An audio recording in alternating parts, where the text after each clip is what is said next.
And two of the best defenses in 1A 9-man getting after each other here today. One thing we do know is both these offenses can score and both these defenses can keep teams from scoring. It's going to be a battle here tonight. Absolutely, Reese. So good to see you again. A fantastic Wyoming night for some good high school football. Big 1A 9-man competition tonight, bringing you the Hornets and the Doggers.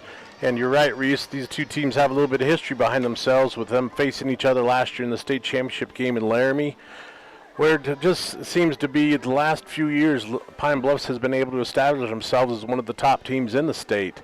And one man's an interesting game to watch. For those of our 4A fans back home in Cheyenne who haven't got the opportunity to catch a 1A game, it's a little bit quicker game, a little bit higher scoring. Just last year we had, for 2024, Pine Bluffs was the number 1 ranked at 390 yards. Lingle Fort Laramie, number 2 ranked at 371 yards. You put up those kind of yards in 4A football, you're going undefeated. And we've got two of the best teams in the state right here tonight. This is going to be an exciting night of football. Yeah, Pine Bluffs unbeaten coming into this one. Lingle, the Doggers have lost one, and that one loss was, 26-28 to Grable, the number 2 ranked team in 1A 9-man. So two heavyweights set to get together here at Carl Strom Field in Pine Bluffs. Looking forward to this one. Reese and Dan will bring it your way. Larry Proetti has our pregame show coming your way. He had a chance to speak with some of the coaches and just gives us a preview of what's going on around the state in high school and on the college side as well. It's the Hornets and the Doggers on 1480 K-Ray.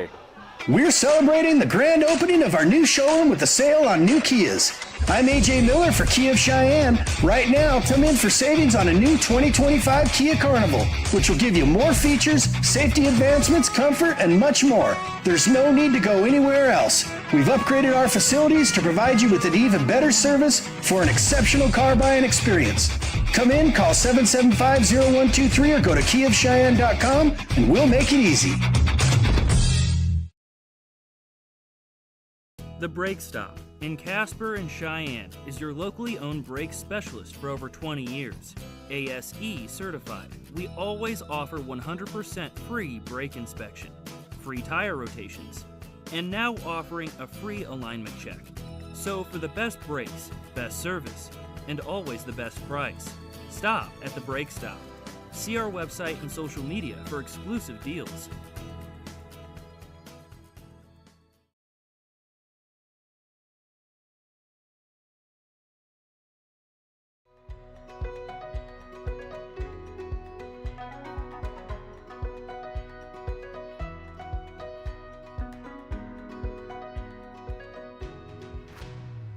From your head to your toes, we're here to keep you moving. With consultation, treatment, and rehabilitation all in one location, it's easier than ever to get the level of care you deserve. Cheyenne Regional, we inspire great health. At Fat Boys Tire and Auto, our business is about more than just selling tires and fixing cars. We believe in faith, family, and community. The Fat Boys family has been serving Wyoming and Nebraska for over 50 years, and 3 generations later, our values have never changed. When you need tires or auto repairs, find the Fat Boys, and we'll treat you like family. Fat Boys Tire and Auto in Cheyenne, Laramie, Scotts Bluff, and Wheatland. Don't fumble with your family dinner tonight. Score extra points at Two Doors Down. Two Doors Down is wired for football season and with a menu that won't penalize your pocketbook. Two Doors Down menu selections are perfect for the active family, from gourmet burgers and bottomless fries to soups and salads to the all-new platters and, of course, your favorite beverages. Tackle your family's cravings tonight at Two Doors Down, 118 East 17th Street. For full menu and specials, go to twodoorsdown.net. Two Doors Down, flipping great burgers since 2009. Hey guys, I want to tell you a little bit about my friends at Advanced Comfort Solutions. These guys are by far your number one choice for all your local heating and cooling needs. Whether it's new install, replacement, or service, they are as good as it gets. They service all makes and models of furnaces and have an incredible comfort membership you're going to want to check out. Let the comfort professionals at Advanced Comfort Solutions help keep you and your family warm and worry-free this winter. Give them a call at 778-4911 or visit their website at advancedcomfortwy.com and let them show you why they are your... Here's a phone number to keep handy in today's high-technology world. 307-256-8971. It's the number for affordable computer repair. Whether it's a virus, hard drive, motherboard, keyboard problem, or just to update your computer with the latest versions, Lanny at Affordable Computer Repair has the expertise to address and fix these problems and more for your desktop, laptop, or tablet. Call locally owned and operated Affordable Computer Repair for your home or business computers today at 256-89. When you're paying the right price for protection, you just know it. It's that warm, fuzzy, totally secure feeling, knowing that you're not only getting great coverage, but you're also not paying too much for it. And there's no one that knows that feeling like Cheyenne Allstate agent Jason Gilbert, because he works every day to get people like you the coverage they need with the savings they deserve. Contact him for a free quote today. Allstate, you're in good hands. Savings vary based on the average annual savings reported by new auto customers surveyed in 2019. Well, this Friday we get a chance to be in eastern Laramie County, extreme southeast Laramie County, as we are going to be in Pine Bluffs. And it's the Hornets as they will take on the Lingle Fort Laramie Doggers. At this time, we get to do, well, actually two interviews. And this will be our first one with athletic director Will Gray. Will, great to have you on the program. And I guess first and foremost, as I say, I'm going to have two interviews with you. Juggling being an athletic director and a coach, is it, I don't want to say stressful, but at the lower levels, the 1A, the 2As, is it a little easier task than being at the 4A level? Well, I think at times it can be easier, because we don't have the same amount of sports that the 4A, 3A guys have. But with that said, you can make it easier on yourself by hiring good people and people that are willing to help, when you ask for it. And that's what we have here is people that are willing to help with anything and everything, and it just makes everything go smoother. And we'll get into the coaching aspect later on when you come back and join us again. But talking about Will Gray, the athletic director at Pine Bluffs, what keeps you at Pine Bluffs? You've been there quite a while. Yeah, we're 19 years. When my wife and I moved here, in 2007, I think we moved in late July. We were like, you know what, let's try it for a couple of years. If we don't like it, we had, our oldest daughter was 2 at the time. And we said, it's just the 3 of us, we can, go look somewhere else. But, it grew on us real fast. And you know what, we're still here because we love it. Now, we did Burns earlier in the season, and we had a chance to do our AD report with Curtis over at Burns High School. Let me ask you pretty much similar questions I asked him. Student athletes, and again, another bedroom community in Pine Bluffs, farming, ranching, a lot of these kids have chores to do. Their days are always busy, just like the rest of us. Do you have to do a little bit of recruiting to get the young ladies and the gentlemen out to the various sporting events that Pine Bluffs offers? Well, I think no matter where you're at, you have to do that because some kids just, they're not comfortable going out for something that maybe they're unsure of or they've never done before. And as football coaches, we live by the rule, if a kid comes out, it's our job to keep them there, right? We've got to make sure they're having fun, they're enjoying what they're doing, and they enjoy the people they're with.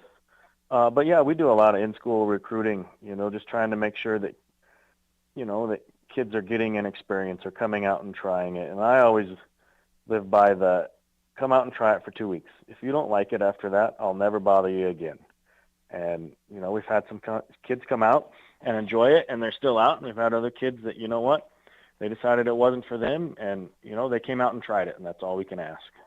I'm sure you, as the athletic director, also keep an eye on junior high schoolers as well as elementary schools. How many kids are coming through the program? And again, people moving in, moving out, whatever the case may be. But I'm sure you have your eye on those even lower classes as they get ready to embark on their high school careers. Yep. Our junior high football was down in numbers a little bit. It's just a case of not a lot of boys. But then when you look at our youth football team, grades 4 through 6, I think there's 26 or 27 of them between 3 grades, and that's a pretty good number for us. And youth volleyball, our rec department actually is moving that to the spring so our high school volleyball players can help out with that a little bit more. But we had, decent numbers for 2 grades, and I think the future's bright for us. Couple more questions. Let's ask this question here. The word realignment. Again, you've been the 1A 9-man on the football side of things. Do we see changes coming down the pike for Pine Bluffs? Does Pine Bluffs move to a 2A level? Tell us a little bit what possibly could happen in 2026, if anything.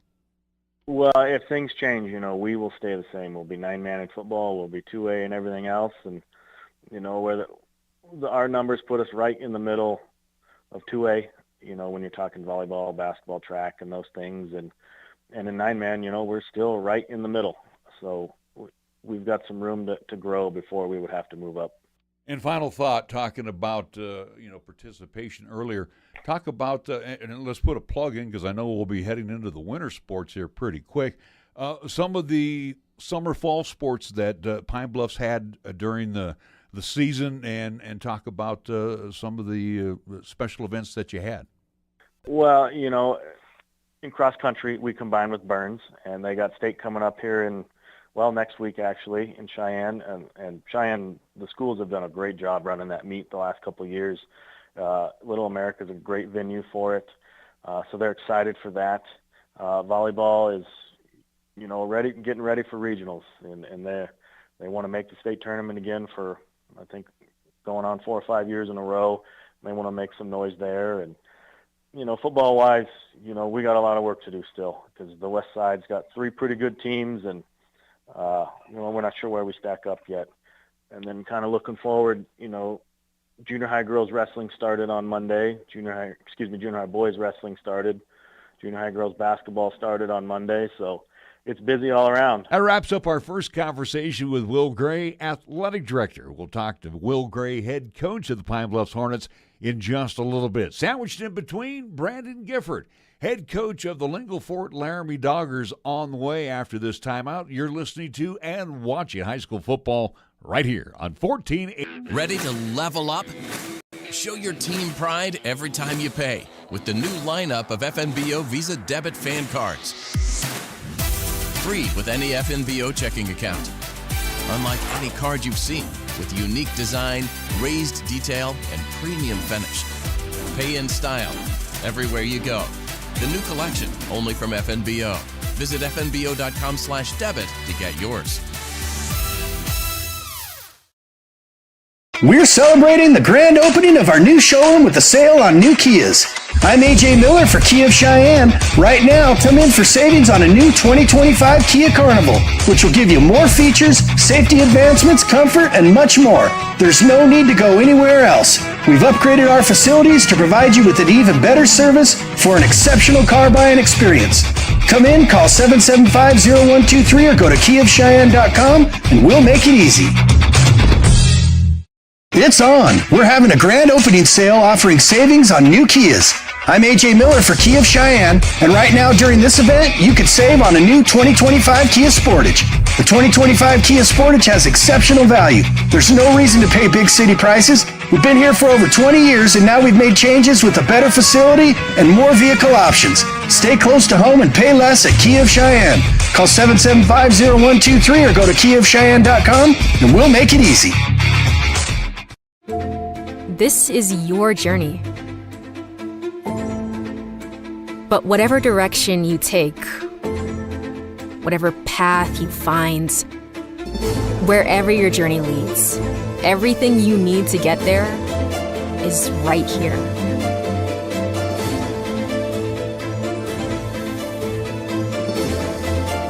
Find your path and your community at LCCC. Larry Prawdy with head coach Brandon Gifford of the Lingle Fort Laramie Doggers. And, Coach, it's always nice to, talk with our opposing coaches, especially from our smaller communities. And, again, as you sent me your roster with your potential starters, first and foremost, especially in this 1A 9-man, or even if you drop down to the 6A, the 1A 6-man, Well, I'll tell you what, numbers are thin. Do you have to do a little bit of recruiting to get kids to come on out to play football?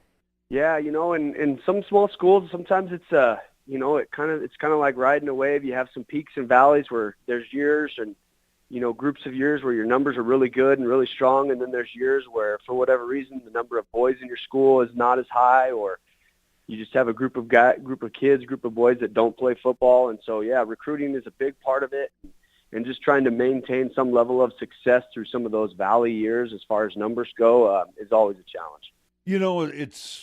We cover a lot of 4A here, and again, we have some veteran coaches, especially in the 4A ranks. You are getting ready to wrap up your 5th year as the Doggers head coach. What keeps Brandon Gifford coaching this football team?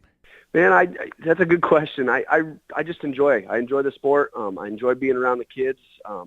If I didn't, I wouldn't be doing it anymore. I mean, it really comes down to that, just an enjoyment of the sport of football, and being able to give that back to our student athletes. And I enjoy being around those student athletes. They're some of the, high quality individuals within our school. And it's just a joy to be able to be a part of that. As I mentioned, these smaller communities, and usually they're ranching, farming communities. And again, too, you take a lot of pride in having these kids play football for you because, again, they're expected to do a lot of things around the farm or the ranch. Yes, yeah, exactly. And that's, part of that being in a small community is you need to have some community support behind you. You need to, the people that those kids work for, their families, or if they're hired hands somewhere, they've got to be on board and, be willing to let those kids get to practice, get to those morning practices during 2-a-days. And so it takes a whole community to really make this thing work. Coach, one blemish on the record. That was against Grable, and again, too, as you look at the West right now, they're one of the top dogs in the West. But let's talk about your season to date before your matchup with the Hornets. Again, you have to be very impressed, especially with the running game. Speckner as well as Colt Brown, and again, too, your quarterback, Brady Cook, has been doing some spectacular things at that quarterback position. Again, a true field general. Yeah, yes, for sure. I think we started the season off really slow, and we were still trying to find ourselves a little bit and really get our footing to figure out what's our identity going to be this year, where our guys going to fit, and where can we best plug guys in to be successful as a team. And I think, after the first couple weeks, really the first 3 weeks in our out-of-conference schedule, we really started to put some pieces together and find some things that are really working well for us, and we've just kind of been moving forward and getting better. Coach, I always hear from coaches, hey, we play them one game at a time, and we're 0-0 on the next Friday. But let's be real honest, Coach, okay? Between you and – no, I'm not going to say between you and me, but let's be real candid. I'm sure you have marked this date down on your calendar, even though it's still regular season. But and again, your kids that were with you last year, you have to be really fired up for this one with the Hornets again. Oh, for sure. Pine Bluffs has been a perennial here for the last, it's been dang near running on a decade in small school football when they were finishing up 11-man, now a 9-man. And we know what we're going to get out of them, and we, have a bad taste in our mouth from the way things ended up for us last year. And so, of course, it doesn't take a lot. I don't need to give any fired-up speech Friday night for our kids to be ready to play and want to go play. Now, it's one thing to be fired up and wanting to go out and play, but, there's got to be some execution behind that in order for us to find some success Friday. I know on the broadcast side, we're excited always to, step away from the 4A ranks and get a chance to cover our county schools, which would be Burns in 2A and, of course, 1A, 9-man Pine Bluffs. Looking forward to this matchup like we did last year when we were in Laramie. But let's talk about the Hornets. And, again, kid that runs their offense, Karsten Freeberg, pretty much is the focus of your attention this week, I'm assuming. Oh, for sure, yeah. Super talented athlete. Has a great command of that offense. He's able to do a lot of different things. which puts a lot of stress on defenses. And so it's a matter of making sure, this is going to sound crazy, but it's a matter of making sure that we need to win the little battles every series, meaning we need to tackle well. Every down, we need to tackle well. We need to execute well. We can't give up big plays in their passing game over the top. Our rush lanes, our gap integrity has to be there. Just those little battles within a series, we've got to make sure that every down we are doing the things that we need to do, because one slip up, that's how good Pine Bluffs is. You know, one lapse in our concentration, one mistake can cost us dearly. And so it's going to be a matter of winning the little battles every series, every down. And final thought, Coach, and thank you again. We're talking with Brandon Gifford, head coach of the Doggers, Lingle Fort Laramie Doggers. This one on the road. So you catch them in Pine Bluffs. And one of the things that I'm impressed when I get a chance to go over to Pine Bluffs, boy, the crowd just come on out. This is a big community event. They are a 12th man. So again, how do you, or well, I shouldn't say 12th man. How about a 10th man? But right. but the thing is, you have to you got to get your kids to fight through all of the obstacles. Yeah, that's exactly right. They have a huge home field advantage playing down in Pine. And so again, it's one of those where, kind of like I said, we've got to make sure we take care of the little things, the blocking, the tackling, the execution on both sides of the ball, making sure we're sound in our special teams, because the last thing we want to do is give them some big plays and jump on us early, and then that crowd gets rolling, and then they get rolling, and then that's a really hard train to stop once they get rolling. So it's one of those that we've got to come out ready to go, win the little battles within each down, and just keep playing football. And if we're able to do that, I think we can find ourselves with a shot to win the game late. Fifth-year head coach Brandon Gifford of the Lingle Fort Laramie Doggers as the Doggers get ready to take on the Pine Bluffs Hornets. Speaking of the Hornets, let's talk with head coach Will Gray. Once again, we get a chance to talk with Will Gray. We'll talk with him, find out what he thinks about this contest as well as how things are progressing within the Hornets program. We'll take a timeout. We'll come back with more of our pregame show right here on 14. If you're looking for a quick breakfast or lunch, you're looking for the Bread Basket. If you're busy and can't take time out for a healthy breakfast, stop in and try one of our breakfast burritos loaded with potatoes, eggs, cheese, bacon, and our homemade green chili wrapped in a 12-inch flour tortilla. Or, for a fast lunch, try our delicious cabbage burgers, hamburger, onions, and cabbage wrapped in bread dough and baked to a golden brown. Treat yourself to a fast breakfast or lunch today at the Bread Basket Bakery and Sandwich Shop, 1819 Maxwell Avenue, Cheyenne's hometown bakery. Wrapped in bread dough and baked to a golden brown. Treat yourself to a fast breakfast or lunch today at the Bread Basket Bakery and Sandwich Shop, 1819 Maxwell Avenue, Cheyenne's. Wyoming owned and operated since 1971, Burns Insurance is Wyoming's right choice for your insurance needs. Burns Insurance is a trusted choice, full-service, independent insurance agency offering a full range of commercial, agricultural, and personal insurance products through many national and regional carriers. Let our friendly, experienced agents help you find the right product at the right price for your asset protection. Buy the policy, get the agent at Burns Insurance, your right choice. Find Burns Insurance on Facebook or at Burns I. Suddenly it's all so clear with Gill Windows. Your home deserves the very best, that's what we give to you. When it comes to vinyl windows, no need to be confused. We manufacture in Wyoming, build them all right here. 'Cause we know the climate, suddenly it's all so clear with Gill Windows.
This is your journey.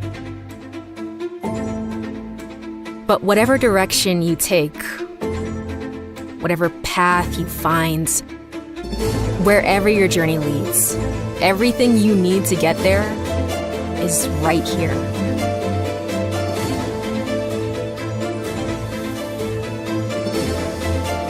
Find your path and your community at LCCC. Suddenly it's all so clear with Gill Windows. Your home deserves the very best, that's what we give to you. When it comes to vinyl windows, no need to be confused. We manufacture in Wyoming, build them all right here. 'Cause we know the climate, suddenly it's all so clear with Gill Windows. Ready to level up? Show your team pride every time you pay with the new lineup of FNBO Visa debit fan cards. Free with any FNBO checking account. Unlike any card you've seen, with unique design, raised detail, and premium finish. Pay in style everywhere you go. The new collection, only from FNBO. Visit fnbo.com/debit to get yours.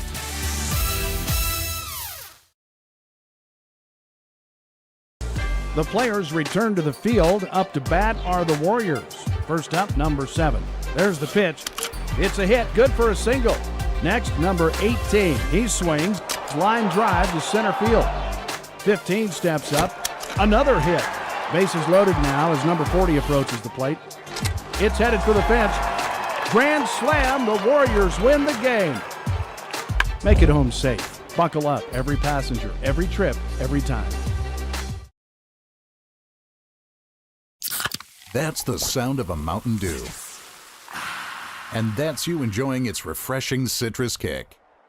That's a cool breeze suddenly whistling through your hair. Whoa! That's you realizing you're now on a mountain. This is epic! That's you stating the obvious. That's you stepping up to the plate. That's you winning your kickball game. Yes, let's go! That's you taking another sip of your Do the Do. I always get a kick when I see ads for a huge vault of silver they found, or they get their gold from a certain company. Hi, this is Larry Perotti for the Coin Shop in downtown Cheyenne. Family owned and operated since 1982. You can buy and sell your gold or silver, along with other precious metals, including palladium and platinum, at the Coin Shop each Tuesday through Friday. You'll always get top dollar for your gold or silver, as David Brockman has his eye on the precious metals market each day. So stop on by for a fair and honest appraisal of your precious metals, or give David a call and set up a time to stop by. You'll always find coin collections, collectible coins, proof and mini sets, and more today. So why wait for the others? Shop the Coin Shop in historic downtown Cheyenne at 510 West 16th Street, open Tuesday through Friday from 9 a.m. until 5 p.m. Or give them a call at 778-7196. Well, the gone hunting sign is on the door at the Coin Shop. That means David will be gone for the next 3 weeks, so keep it tuned right here to KYOY and K-Ray. We'll let you know when David Brockman's back. When you're paying the right price for protection, you just know it. It's that warm, fuzzy, totally secure feeling, knowing that you're not only getting great coverage, but you're also not paying too much for it. And there's no one that knows that feeling like Cheyenne Allstate agent Jason Gilbert, because he works every day to get people like you the coverage they need with the savings they deserve. Contact him for a free quote today. Allstate, you're in good hands. Savings vary based on the average annual savings reported by new auto customers surveyed in 2019 who switched to Allstate.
Sometimes you're anticipating it.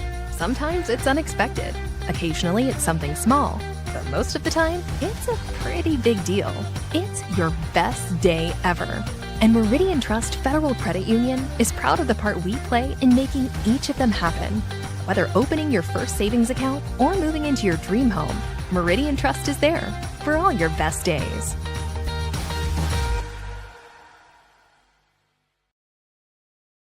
Chick-fil-A at Windmill and Delrange serves up breakfast, lunch, and dinner each Monday through Saturday. And at Chick-fil-A, they don't have to stray from their menu. They're proud of what they do all the time. Chicken. Check them out online at CheyenneChicken.com and have them cater your next event. Use the convenient drive-thrus, come inside, or use the Chick-fil-A app to do your next order. Chick-fil-A at Windmill and Delrange. Capital Lumber is number one in Cheyenne. Are you listening?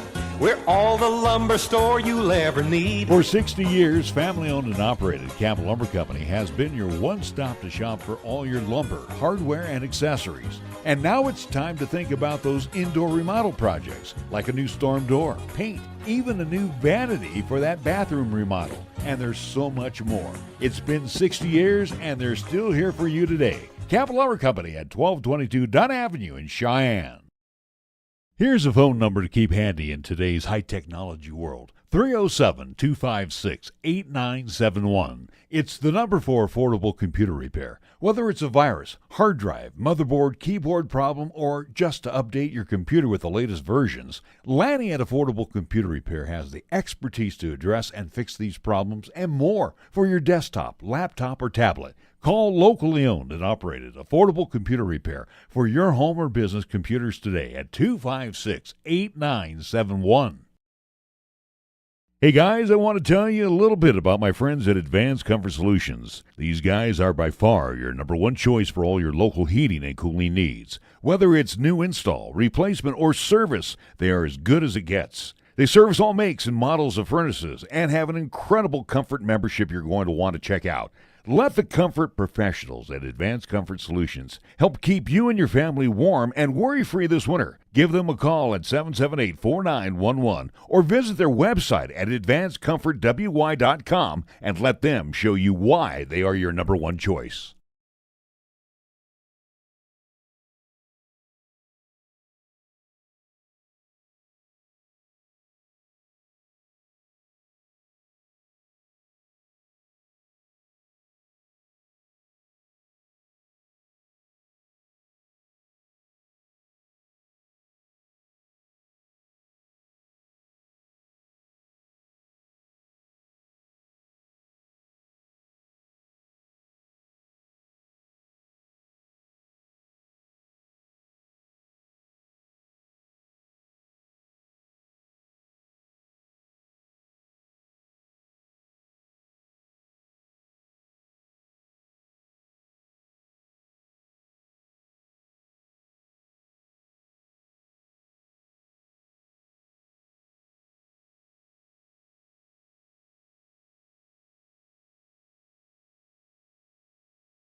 Here at Kia of Cheyenne, we're having a grand opening sale with the savings on new Kias. I'm AJ Miller for Kia of Cheyenne, and right now you could save even more on a new 2025 Kia Telluride.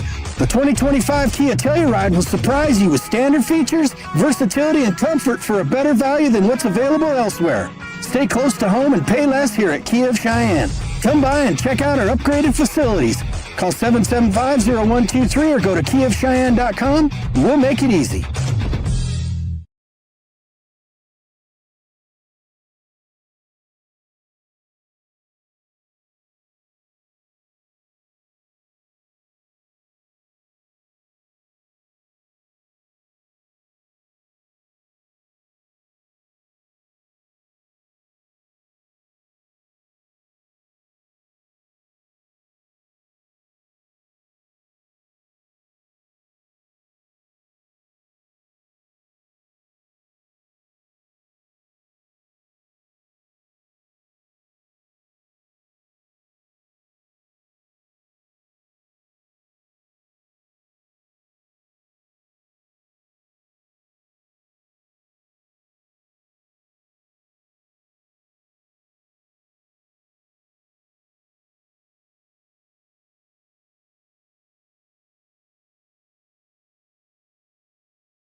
K-Ray radio dial, and hello, high end over ender that will send Lerwick back into the end zone, and Pine Bluffs will take over with their first possession after the touchback on their own 20-yard line. And Dan, I tell you what, Anthony Arnush, he has a leg.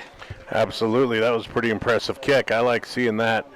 But the best part about this, it puts Pine Bluffs back on their 20, and they're going to put this offense to work. They've trusted every player out there all season long, and they're looking to be really productive again tonight. Karsten Freeberg will work out of the shotgun into Scarborough. He'll fake the give and swing it off quickly out to his right, and underthrows just a little bit short. Skipped it to his intended receiver to the right side out near the first down marker, and it'll bring up 2nd and 10 at the 20-yard line here for the Pine Bluffs Hornets. Don't be surprised to see the Hornets chucking the ball around, too, sitting at number 2 in the state at 164 yards a game. They're not afraid to put it in the air and make some big plays.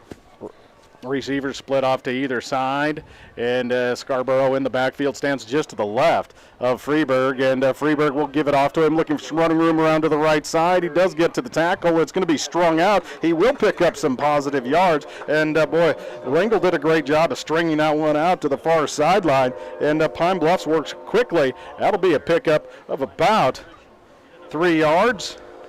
Maybe even 4, pretty close there, and that was a good job, too, of yards after contact.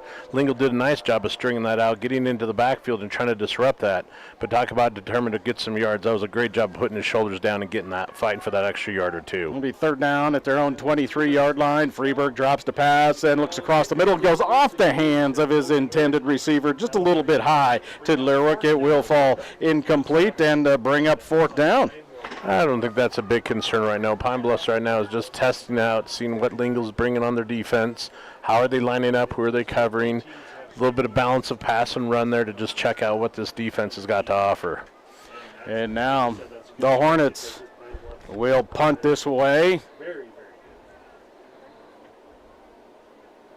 Long snap count. Let's see if they can draw anybody offside. And a good snap, and it is a low end over ender that will bounce around the 45 and take a Hornet bounce and roll down to the 40, inside the 40, down near the 39-yard line of the Doggers. I think they actually ran that up, Reese. Did they put, I think that's up the 43. They moved it up on us. So they're looking at the 43-yard line for the Doggers' first offensive series.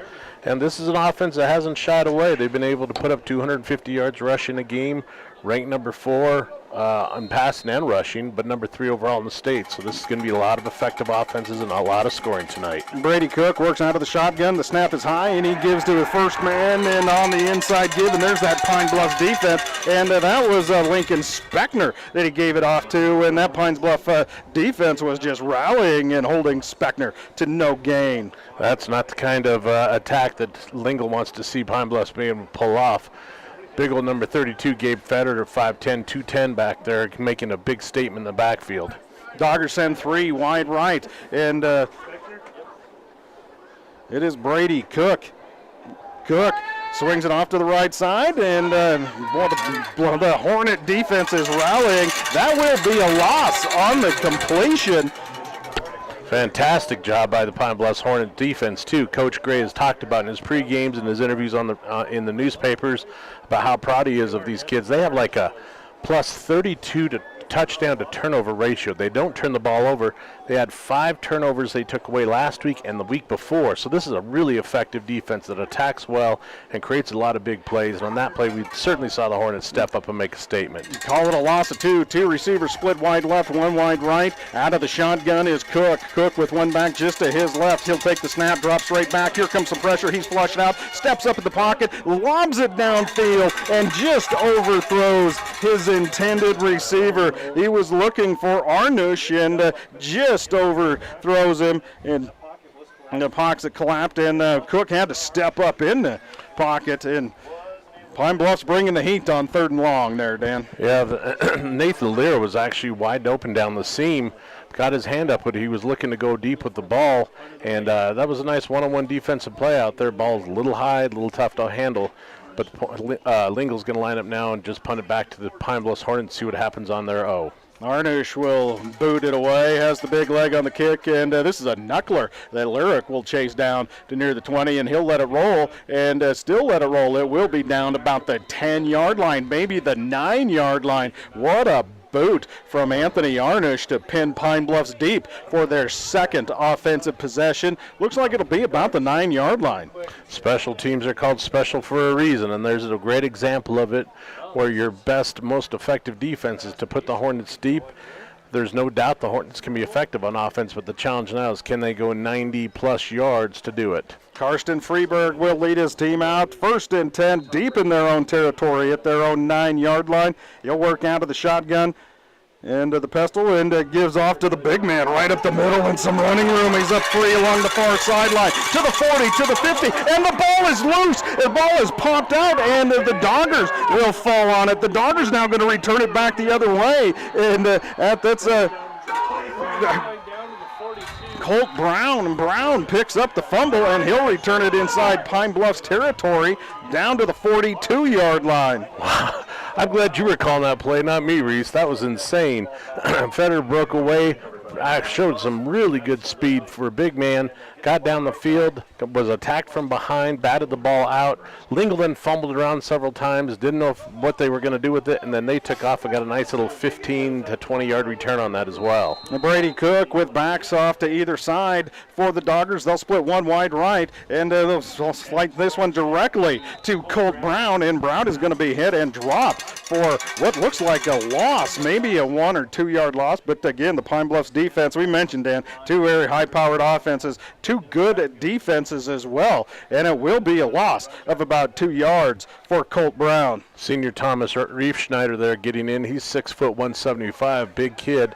got in from his linebacker position, just reached out and kind of took a swing at the running back and was able to knock him off balance and take him down. Cook out of the shotgun. Brown stands just to his left, and he'll give it to Brown up the middle. A big hole, and then it closes quickly. And coming in from his safety position was Karsten Freeberg to lower the boom and hold Brown to about a 2 or 3 yard gain. Boy, you got to love how the Pine Bluff's defense attacks. You're right there that Freeberg got in there. Cameron Jessen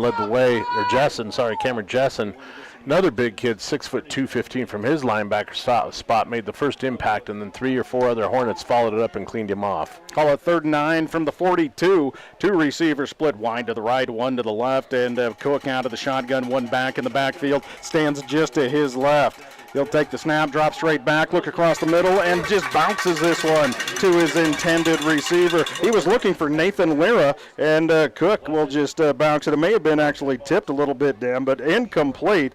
And that'll bring up 4th down, and that'll bring on the big leg of Anthony Arnouche. And Arnouche is going to have to be real careful about how big his leg is here, because he wants to probably aim for a corner and try to pin the Hornets back deep again. He's only kicking at about from the 42-yard line, so he's not looking to push this very far down the field. Lyric is back deep, a high wobbler, chasing Lyric to the right sideline. It will bounce and bounce to the left, and it will go out of bounds again. And this one is going to be deep in Pine Bluffs territory once again. Looks like it's going to be marked down about the 6-yard line of the Hornets. Right now, the MVP of this game looks to be the Lingle punt game, because they are doing a nice job of putting the Hornets deep and making the Hornets think about how they're going to be effective, what plays can work, and who's going to do their job. Right now, Reese, I'm having to question, is this a little bit of sign of nerves, a little bit of excitement on the part of these two teams that they haven't been super effective yet to move the ball, because the defense is right now really rallying well. 1st and 10 from their own 6 or 5-yard line. Freeberg drops straight back to pass. Freeberg across the middle, and it is dropped. He had a man open and hit him right in the chest, and it was dropped. That's a tough play to make, too. I think there was a little bit of nerves, feeling safeties eyeing him. That could have ended up a big hit if he had actually completed that pass. But, you know, it's still a big play. Karsten Freeberg. Carson's going to keep chucking it out there, making them challenge him to make plays. It was intended for Cade Fordstrom. And 2 receivers split wide left. Out of the shotgun, Freeberg fakes the give. He's going to roll and look downfield. He's got his man, and it is just knocked away. That was intended for Eli Curry. Big defensive play by Braden Poston, too, from his corner position. Got back there, stuck man-to-man chest with the receiver, and as soon as the ball got there, watched his eyes, got him up, and batted that ball out. Really nice defensive play. 3rd and 10 now from the 5-yard line. This Lingle defense is holding strong, and this will become a field position game here early, and right now it's the Doggers that are leading the field position game. 2 receivers split wide to the left, 1 wide right. Freeberg out of the shotgun, drops the pass, fires, and he's got his man. It is complete, breaking a couple tackles and fighting his way out towards the 1st down stick. Going to be dropped just short of the 1st down. That is Lyric. Lyric will pick up. Oh, they're actually going to give him the first. They gave him the first down. Nice wow. Job. And that's Colby Lyric out there. He's doing a great job of earning yards, too. He had actually 3 defenders surrounding him, pulled the ball down. They all hit him, and he just drove his legs, was determined to pick up 3 or 4 more yards and secure that 1st down. I thought he was dropped just short of it. 1st and 10 now, out at the 16-yard line. Freeberg gives off and up the middle and then bouncing it to the outside, and a horse collar works to the 20, going to be spun out of bounds at the 25-yard line is Ty Scarborough. That will be enough for a 1st down, and then a little bit more, about a 15-yard gain for Scarborough. That was a heck of a job of running, too. He did a nice job of keeping his eyes inside, kept the ball on the outside hand, used inside hand to stiff arm, create a few more extra yards for himself. Great job of running there, young man. 1st and 10 at the 35 of the Hornets as they mounted their best offensive drive to this point. And out of the shotgun once again is Freeberg. Freeberg fakes the give, swings it off to Lerwick. Lerwick along the sideline, makes a man miss across the 40, out to the 45, and that will be enough for a 1st down. Just good, quick passing and ball control here for Pine Bluffs in their passing attack. It's probably going to be the most effective plays for Pine Bluffs, too, is keeping the plays short, intense, make those passes quick rather than letting it draw out and letting pressure happen. And the defenders for Lingle seem to have enough speed to be able to stick with the receivers. So the best thing is find the openings, find the seams inside the defense, and get a quick pass in there. Freeberg will work out of the shotgun. He'll take the snap and roll to the right and fire back the other way. Had a couple guys in the same area, but just incomplete. And now looking to the sideline is Colt Brown. No, pardon me, looking to the sideline. Saying I was open was Eli Curry. Yeah, I think there was a little bit of misread actually by the quarterback there. He looked out and he had essentially a one-man screen, the lineman out there blocking and the receiver. And he actually threw the ball at the lineman instead of the receiver, and the receiver turned like a quarterback, or the coach was like, "What up, man? Throw the ball to me." 2nd and 10 at the 45 of the Hornets. Freeberg will give up the middle and dragging tacklers across the 50, now into plus territory to the 48-yard line. Boy, that's a tough run Scarborough. Too. Yes. Boy, I would say he probably carried that tackler probably 3, maybe even 4 yards there. Did a great job of keeping his shoulders down low. It's always good to see running backs who know how to cover that football up with both arms and then just drive those legs and keep those yards happening. Scarborough in the backfield. Stands just to the left of Freeberg with 2 receivers wide left, 1 wide right.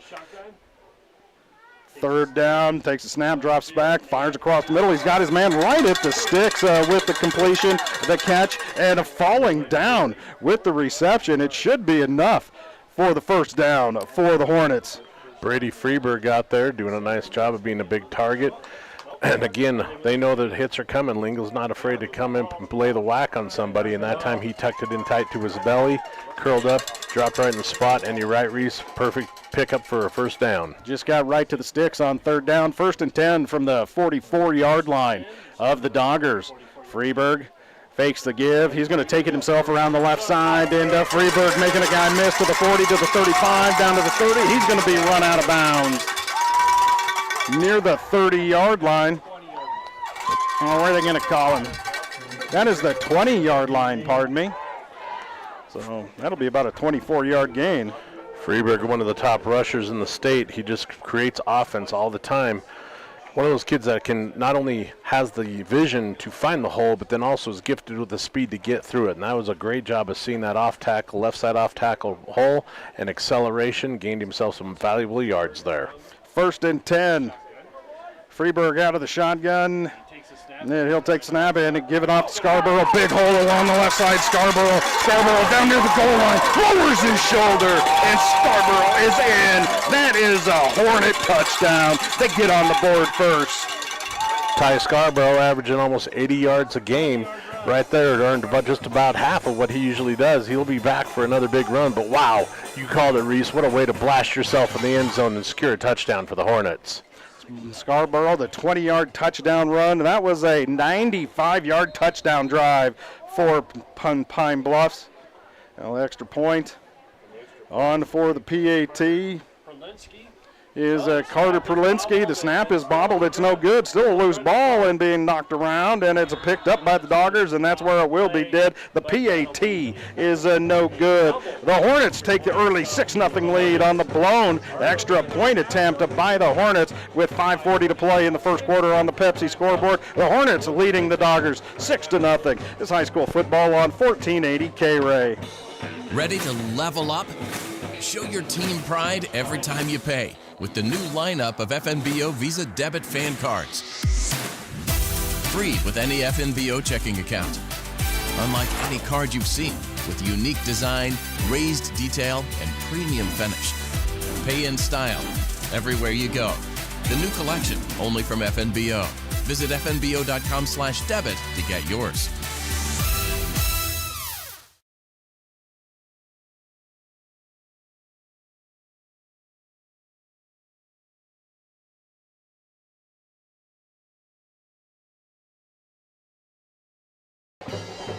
Reese Monaco, Dan Morris back with you at Pine Bluffs, and the Hornets take an early 6-0 lead over the Lingle-Fort Laramie Doggers. 5:40 to play in the 1st quarter on the Pepsi scoreboard. A 95-yard touchdown drive for the Hornets, capped by a Ty Scarborough 20-yard run, and at the goal line with an exclamation point, getting it into the end zone.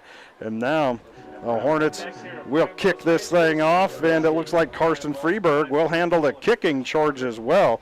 Back deep to receive. Let's keep an eye on this extra point, Reese. And with two teams like this on the field, every point can matter, and that could make a big difference come the end of the fourth quarter. Speckner and Lyra, and it's a short end-over-end kick that will bounce near the 25-yard line. It'll be run down along the far sideline, and breaking a tackle, still on his feet and fighting his way forward. Speckner will be brought down near the 25, maybe 26-yard line for the Doggers. Every athlete that plays any kind of sport knows that when you show up for a game, usually, unless you don't have much invested in the game, you're going to have a little bit of butterflies, a little bit of nervousness. And I think at this point, both teams have settled in. They're ready to play football. Pine Bluff knows now they're feeling the confidence they can drive. Lingle's going to come back and do all they can now to be able to counter that and put some points up themselves. 1st and 10 from their own 27. Working out of the shotgun, and this will be a direct snap to the running back, and that is Speckner, I believe. So the direct snap to Speckner, and Speckner will fight his way forward and pick up a couple, maybe 4 yards, close to 5. We'll give him 4. There you go, Coulter McFarland, one of the linemen for the Doggers out front there, just bulldozing his way through the defense, trying to give every yard he can for that running back to gain. Excuse me. Pretty effective play for Lingle, but I'm willing to bet they're looking to try to go over the top a little bit here soon and see if they can keep Pine Bluffs honest. Now Brady Cook back in at quarterback. He'll take the snap, drop straight back, looks across the middle, and it's going to be picked off. Goes it right to the Hornets. It's picked off at about the 42, up the far sideline, and fighting his way forward. And an outstanding pick, and that is Nemo Wallowing Bull with the pick, and the Hornets are in business. I said the Doggers would probably put it over the top to challenge the Hornets, and what a great response by the Hornets. Again, let's bring up the fact that this is one of the best turnover teams in the state, +5 last week, +5 the week before. Pine Bluffs Hornets know how to hunt the football, catch it, return it, and they've put their offense in a great situation here to put up another quick score. And they'll have it 1st and 10 at the Lingle 21-yard line. Freeberg out of the shotgun, drop straight back. Freeberg swings it off right side, and it's caught. That's Scarborough. Scarborough has enough for a first down, and then some. That's going to be nearly a 15-yard gain. Was that Scarborough, or was that Gabe Fetter? I think that was Gabe. Was that Fetter? Gabe is a big human being, and there was a lot of forearm bashing going out there, and Gabe looks like he's just built to bash some heads in. Okay. It's fun to watch. So 1st and 10, the ball will be spotted near the 11, so a 10-yard gain, and this time they are going to give it off to Fetter. Fetter, a flag flies from the right side, and this one will come back probably in the position where there is a hold. Yeah, that was going to be a hold. That does look like a little bit extracurricular activity over there. I think Lingle was trying to run a little bit of a blitz off that side, and either the tight end or the tackle for Hornets, I wasn't sure which one, reached out, tried to grab a little jersey. Backs the Hornets up in 10 yards and challenges them now to step up and go for it. Where are they sitting at, the 20 or the 15, Reese? Yeah, it should be back to the 25, 26-yard line. They haven't moved the ball yet. Yeah, they just moved back. They just moved, so they just set it. Well, the ball's going to be spotted down at the 16. So a point of those, point of contact, those spot fouls. So 1st and 10 at the 16. In the backfield again, it is Federer just to the left of Freeberg. Receiver split off to either side. Freeberg looks left, fires. It's caught and then bobbled, and then stumbling his way down to the 5-yard line. Cade Fornstrom. Fornstrom with the catch and then stumbles his way and is dropped down at the 5. So Freeberg with the 11-yard completion. Nice effective running there too, because he took a big hit to his thigh just as he turned to start to accelerate. Did a little quick dance on one foot, regained his bounce as gained some important yards. 2nd and goal. Freeberg to Scarborough. Scarborough inside the 5 is going to be hit and dropped near the 3-yard line. Boy, I tell you what, Scarborough looks like he brings his lunch pail to football games. He is a thick kid, and he runs with a lot of power. I don't think there's a lot of kids in the state who want to go one-on-one with him. So 3rd and goal from the 3-yard line. We'll call it the 3. Scarborough. And swings it off and pass right at the goal line, and the quick slant, and it is caught. That is a Hornet touchdown on the reception. What a great little play, too. After selling Scarborough on a few big runs, they faked the handoff crossing from the running back position.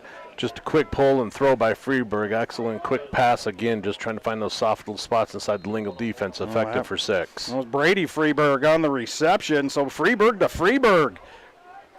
Leonard Skinner almost had a song like that. I knew you were going to say. I was waiting for that. I knew you were going to say that. If the Hornets can convert this time, the snap is good, the hold is down, the kick is up, and the kick is good. So the Dogger turnover turns into points for the Hornets. They take a 12-0 lead on the Pepsi scoreboard with 3:45 to play in the first quarter. We'll take a 30-second timeout. This is high school football on 1480 K-Ray.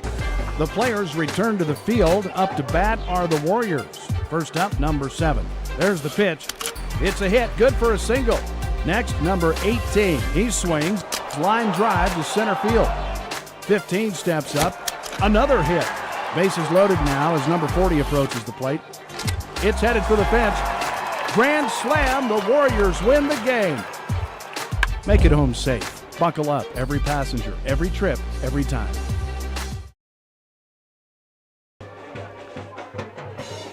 Welcome back to Pine Bluffs High School and Carl Strom Field, 13-0. The Hornets, the top-ranked Hornets, leading the Lingle Fort Laramie Doggers here in a big top 5 matchup. In 9-man, 1A 9-man, the East looking for a top seed going into the playoffs. Hornets have it teed up at the 4-yard line. And on to handle the kickoff will be Carter Perlinski. Perlinski has it teed up at the 40-yard line, and this time it's a high end over ender. It will be fielded near the 15-yard line and right up the middle, 15 to the 20 to the 25. Breaks a tackle to the outside, still on the loose to the 35-40. Going to be drugged down near the 43-yard line. Ty Scarborough saving the touchdown there. Great job of returning the football. Came up the middle. Had a little bit of contact, then he broke to the far left outside, got out there quick. Ty, for the sake of the Hornets, thank goodness Ty was up there, made a really nice tackle to the sidelines, kept any more damage from happening. Nathan Lira on the return, 1st and 10 from the Dogger 42-yard line. 13-0, the Hornets with the lead over the Doggers. High snap and taken right up the middle, and it is Brady Cook. Takes that high snap, looking like a little bit of a quarterback draw, and he just fights it up the middle and picks up nearly 3 yards. Cade Fornstrom coming from his defensive back position. Pretty much an ankle tackle there, just wrapped up, tripped him up, and gave time for the rest of the defense to pile on, keep the yards to a minimum. So 2nd down, we'll call it 7. Ball at the 44-yard line.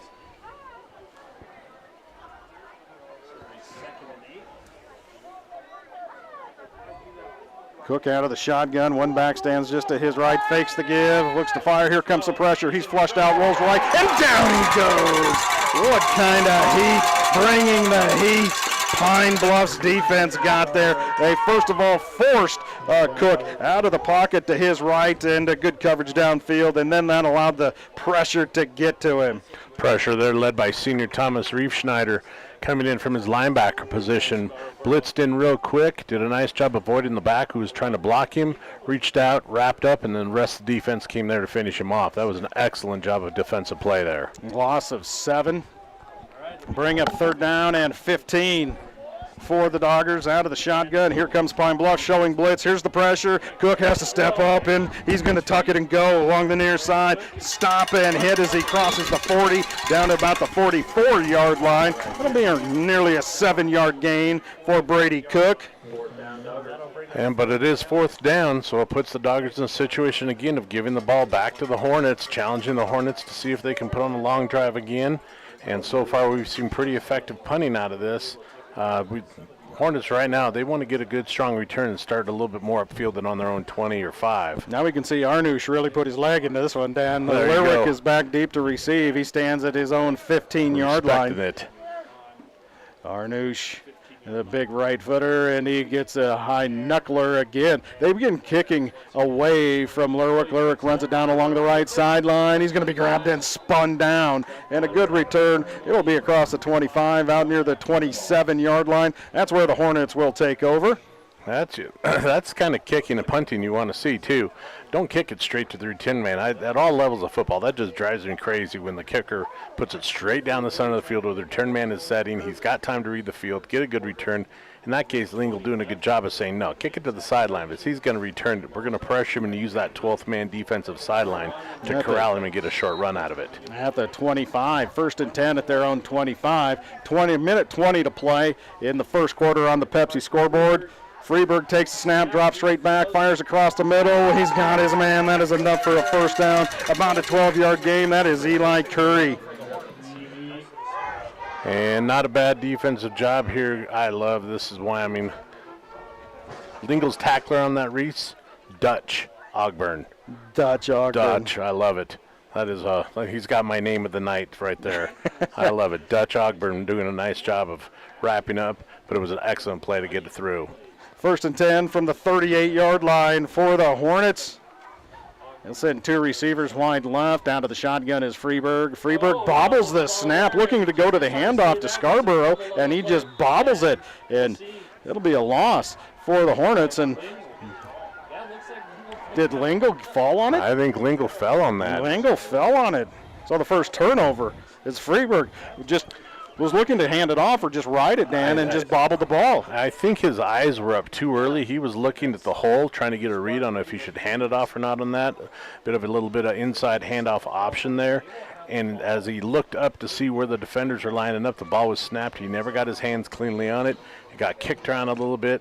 When it was kicked, too, it was kicked actually into the defensive backfield of Lingle, so they're able to jump on it and give themselves another chance here. They'll have it 1st and 10 at the Pine Bluffs 39-yard line. Brady Cook out of the shotgun. 2 receivers in the back, 2 running backs in the backfield, and Cook will take the snap and make a couple miss and look like he's just trying to go quarterback draw again right up the middle. He's going to fight his way forward for about a 1-yard gain.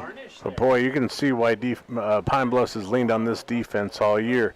That was a fantastic job of attacking. Joey Moore in there, 6'2", 210. It just seems like we keep calling off 200-pound kids for Pine Bluffs.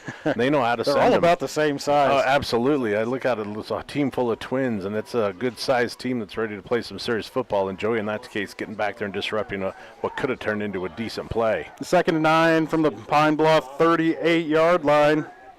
And it is Brady Cook out of the shotgun. Cook takes the snap, drops straight back, a little bit of pressure, fires across the middle, and just misses his intended man. And it was nearly picked off. He was looking for Colt Brown, but their closest person there was a Hornet, Dan.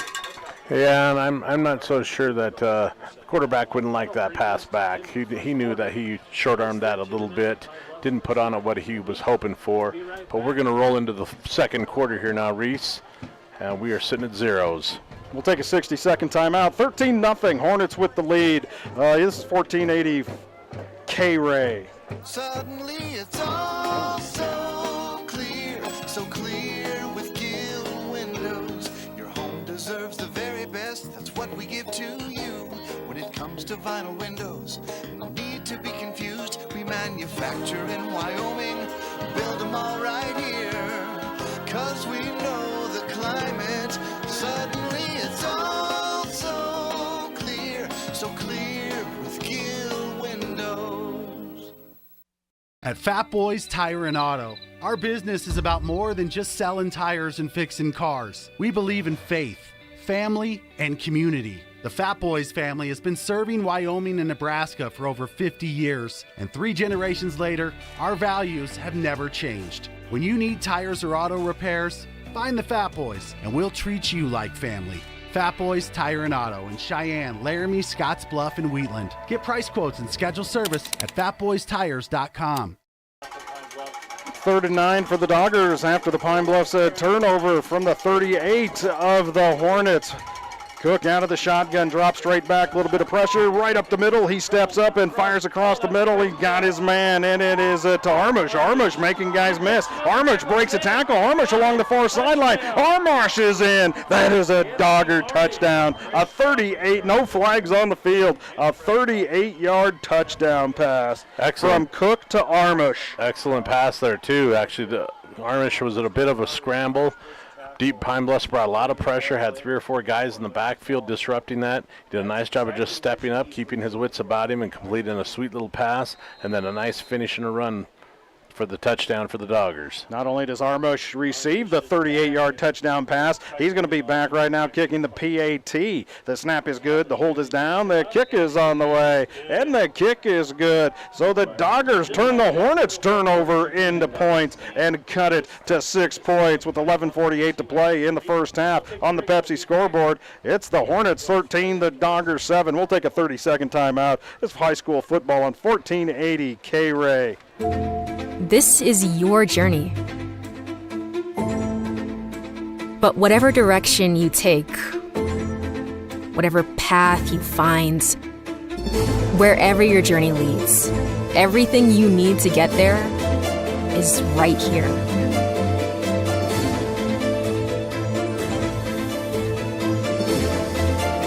Find your path and your community at LCCC.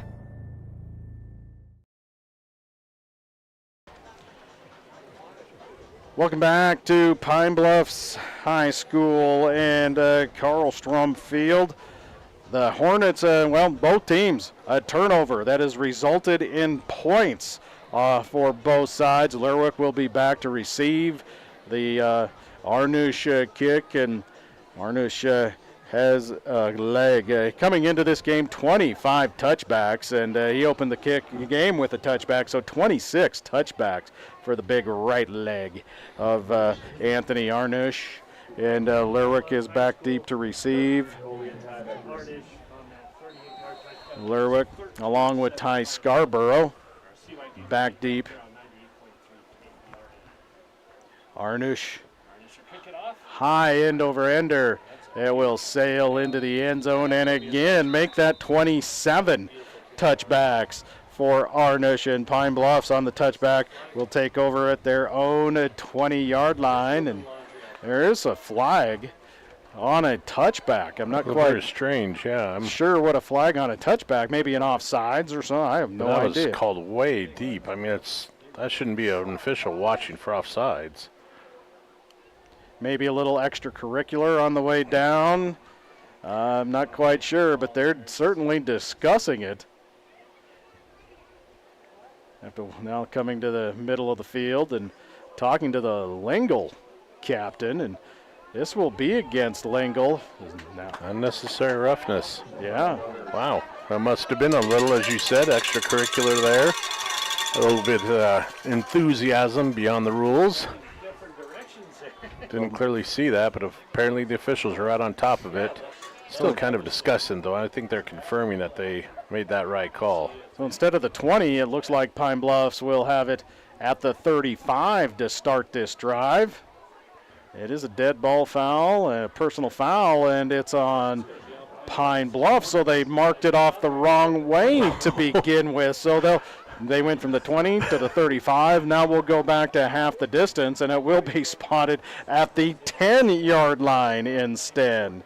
A little bit of confusion there. Not everybody can be perfect every night, and the officials struggled a little there. Karsten Freeberg out of the shotgun, wants to pass, looks long, he's got his man, and overthrows his intended receiver. That was Lerwick. He let it go along the far sideline. That is the left sideline. And just a big challenge there. You've got your receiver one-on-one with the defensive back.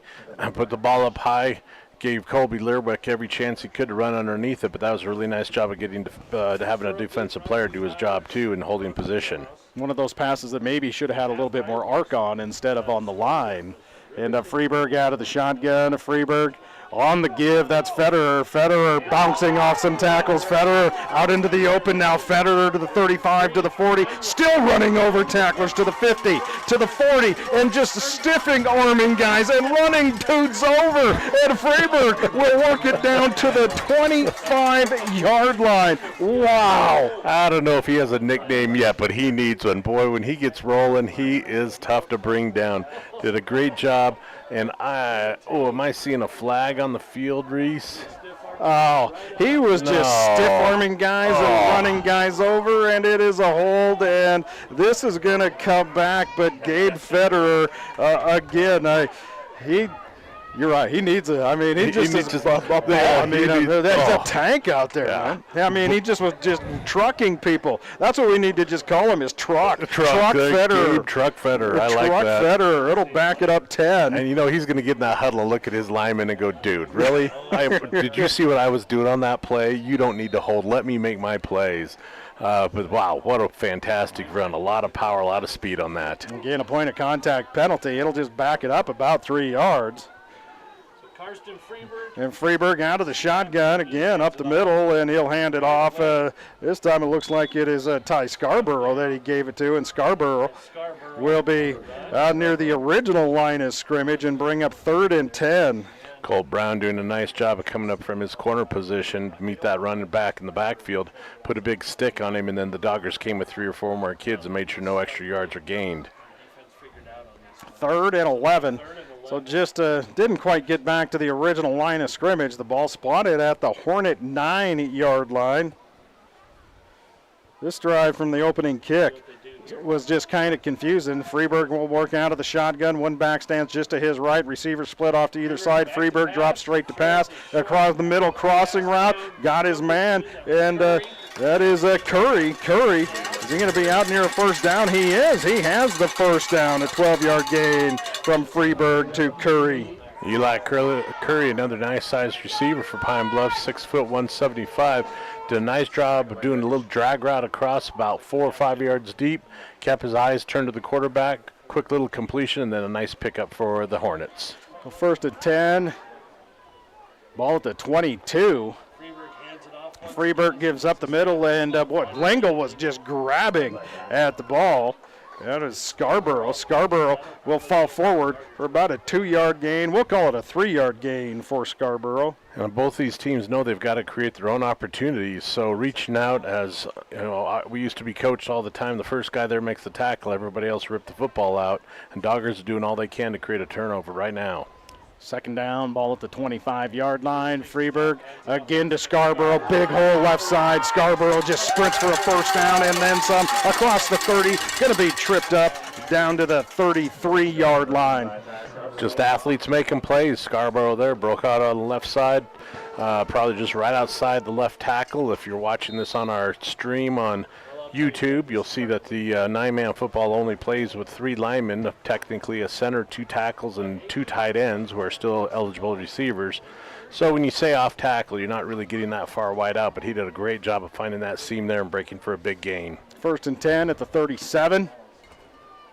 Freeberg fakes the give, swings it off to Learwick. It goes off of Learwick. It's bounced straight up in the air, and it's picked off by the Doggers up the near sideline and brought down at the 15. That went right off of Learwick and popped straight up into the air, and that is Poston. That is Brady Poston with the interception. Yeah, Braden is pretty happy he was standing where he was. He didn't have to do a lot. That ball popped off the receiver's hands, went up in the air, and Braden just had to make sure he was clear catch, and then he did a nice job too of getting a little gain on the return. So it'll be 1st and 10. We'll call it the 14-yard line of Pine Bluffs after the interception. Their 2nd turnover.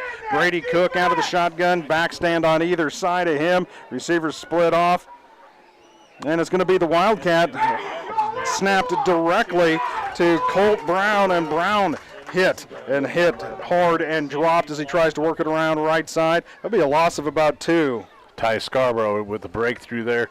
And there's a reason this Pine Bluffs defense sits at the top of the rankings across the state.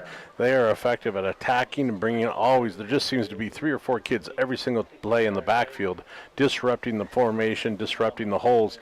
And then, of course, the defense behind them comes and cleans them up finishes the play, and that was a nice job of the defense shutting down a little bit of a power run off the right side. 2nd and 12 from the Pine Bluff 16. Cook handed the shotgun and the direct snap once again, this time to Speckner, and Speckner tries to work his way around the right side. He's going to be chased down from behind, maybe pick up a yard. Great pursuit by that Hornet defense. Wow, Karsten Freeberg, he's not only one of the top offensive players in the state, but one of the top defenders too, and he brought the hammer on that hit. Came out, sprinted hard to his left, saw the running back trying to break outside and just accelerated to him, put a big stick for a no gain. Great job for Karsten there. Big 3rd down for this Hornet defense. Arnush can certainly, this is well within his field goal range. Cook out of the shotgun. One back, stands just to his right, drops straight back to pass. Pump fakes, here comes the pressure, and down he goes. There's that Pine Bluff defense once again. He'll be dropped all the way back to the 25-yard line. Cameron Jessen leading attack there. Wow, Pine Bluffs again sending 3-4 guys, and they're doing a great job of getting penetration into the offensive backfield. Cameron did a nice job not only of getting back there, but also wrapping up and making sure that quarterback was going to complete a pass or gain a yard. Arnush is on for the field goal. It will be spotted at the 40-yard line. 40-yard attempt. The snap is good, and it is blocked. It is blocked, and the Hornets will scoop it up, and Hornets just dodging a bullet with the interception and holding tight and blocking the field goal attempt from Arnush. You just get this vibe out of the Hornets right now. If they can play defense like this through the rest of the season, with the final week coming up next week and playoffs starting in 2 weeks, this defense right now is in full attack mode and doing a great job of getting reads on every offensive set and getting there and finishing off the plays. So 34-yard line, 1st and 10. The Hornets from their own 34 after the blocked field goal attempt.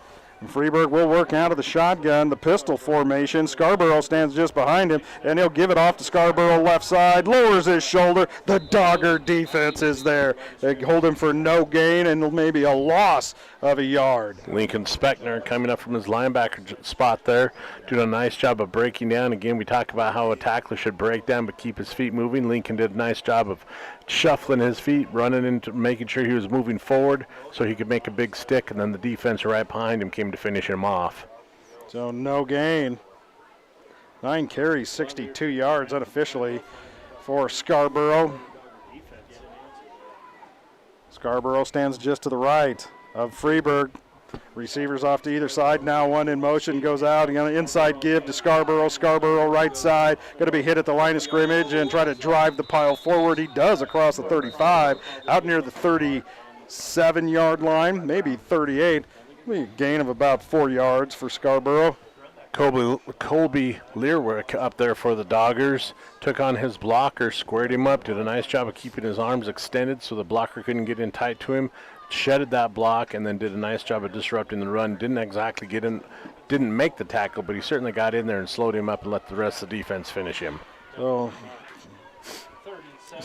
3rd and 7 from the 39. Freeberg out of the shotgun, drops straight to pass. Freeberg looking across the middle. Now he'll roll out to his right, looking downfield. He wants it all. He fires. He got Learwick. Learwick up high. The great two-handed catch at the 20-yard line. He had a defender draped all over him, and Learwick comes down with the huge catch. That's where you just turn to your players and say, go make a play. And what a great play he did, too. Threw that ball as far and deep as he could, and then Learwick getting up high, catching that ball at the highest point, tucking it in, and getting a massive pickup for the Hornets. We got 5:50 left in this half, and there's still fireworks going off. Nearly a 43-yard gain, 1st and 10 at the 20-yard line of the Doggers. Scarborough up the middle. Scarborough, big hole right side, going to be hit and driven down inside the 10-yard line, down to near the 6 or 7-yard line for Scarborough. Hornets working quickly. That's what a coach wants to see his running back do, too. Scarborough, in that case, was supposed to go to the left. Hole was forming on the left side. Realized there was a bigger seam on the right. Planted his left foot, cut back, and gained big yards for the Hornets. 1st and goal at the 6-yard line. We'll call it the 8-yard line. 13-7 with 5:16 to play in the first half on the Pepsi scoreboard.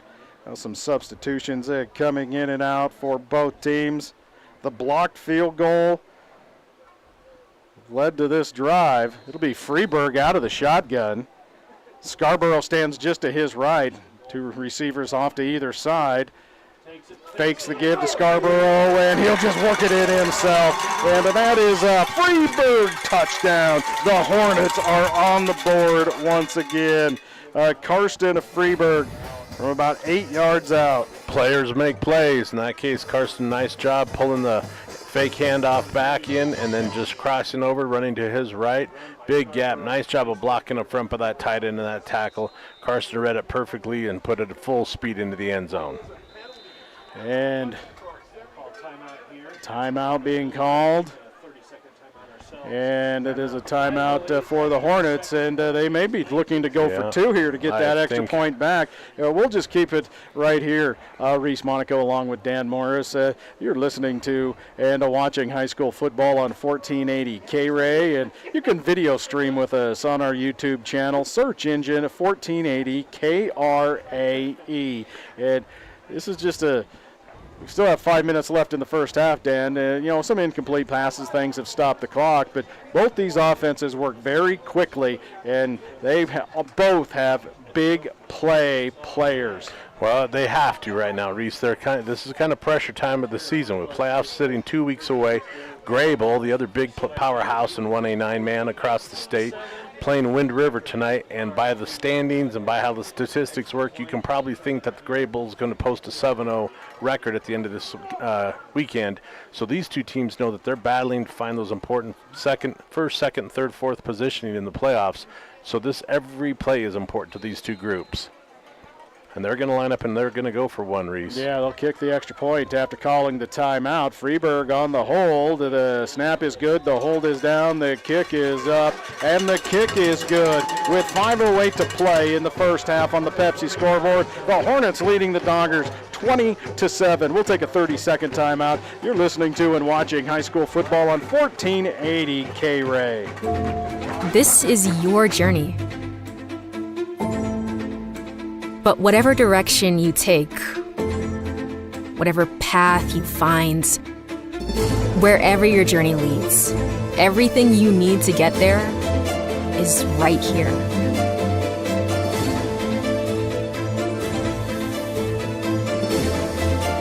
Find your path and your community at LCCC.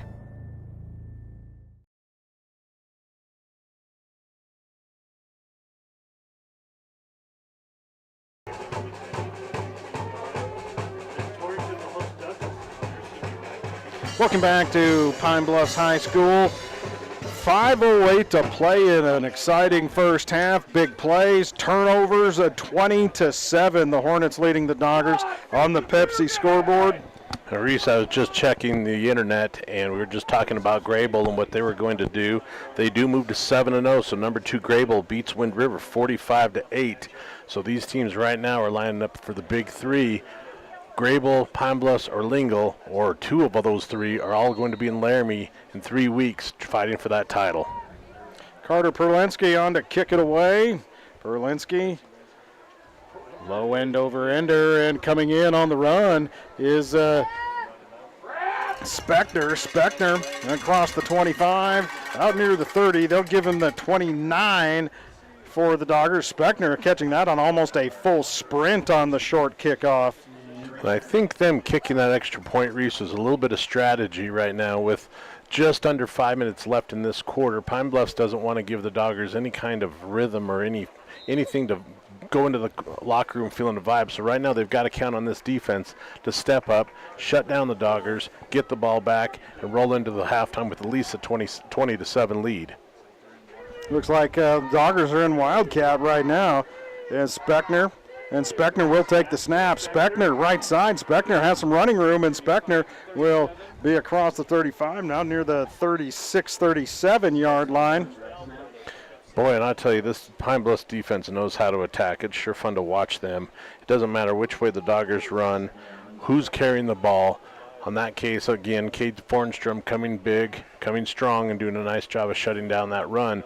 But important for the Doggers, successful play. They picked up 7-8 yards on that because they're now working at 4.5 minutes. The Doggers feel it's really important to put points on the board right now. 2nd and 5 from the 36. Still in the Wildcat. And direct snap. That's going to be for loss of a yard. Maybe got back to the original line of scrimmage. And who's getting up off the bottom of the pile? That is Brown. Colt Brown gets up off the bottom of the pile and maybe picked up a yard. And Pine Bluff's right now challenging Doggers to try and throw the football. Pine Bluff is sending 3 or 4 kids on every play, getting into the backfield. The Doggers haven't yet proven that they can throw the ball real well, and so Pine Bluff is leaning on that attack defense to keep the pass game in control, and then they're just making sure they keep an eye on that football and getting clean tackles in the backfield. Brady Cook on at quarterback now, out of the Wildcat. He'll take the snap, drop straight back, fire across the middle, and a big hit will jog that ball loose. It was right at the first down stake, and a huge hit knocking the ball loose. Cade Fordstrom says, okay, if you want to try and pass, I'm going to put an end to that. And Cade with a big boom right there, knocking down the receiver, incomplete pass, forcing the Doggers, 3.5 minutes left, forcing the Doggers into a punt situation. This is exactly what the Hornets want, to put another point on the board right before halftime. Brings up 4th down, and Arnush on to kick it away, and Learwick will retreat back to near his own 20-yard line. Arnush, and on the run up, Learwick with the catch to the 40, to the 45, to the 50, cuts back in to the 45, now down to the 40-yard line, and a nice return and great field position for the Hornets here with this possession. They'll have it right at the 40-yard line, maybe the 41 of Lingle. It's always cool to watch a kid who knows how to run with a football and just do those tiny little adjustments, step left, step right, to make the defenders miss tackles. And that was a nice job of picking up a lot of extra yards, what could have been after first contact there, but he avoided those tackles and put the Pine Bluffs in a great position into the Doggers' 40-yard line. 2 receivers split off left, Freeberg out of the shotgun. Scarborough stands just to his right and will give to Scarborough. Scarborough up the middle is hit as he gets to the line of scrimmage, fights his way forward for about a 3-yard gain. Eli Curry, making sure nothing else happened from his defensive back position, came up with a nice form tackle there.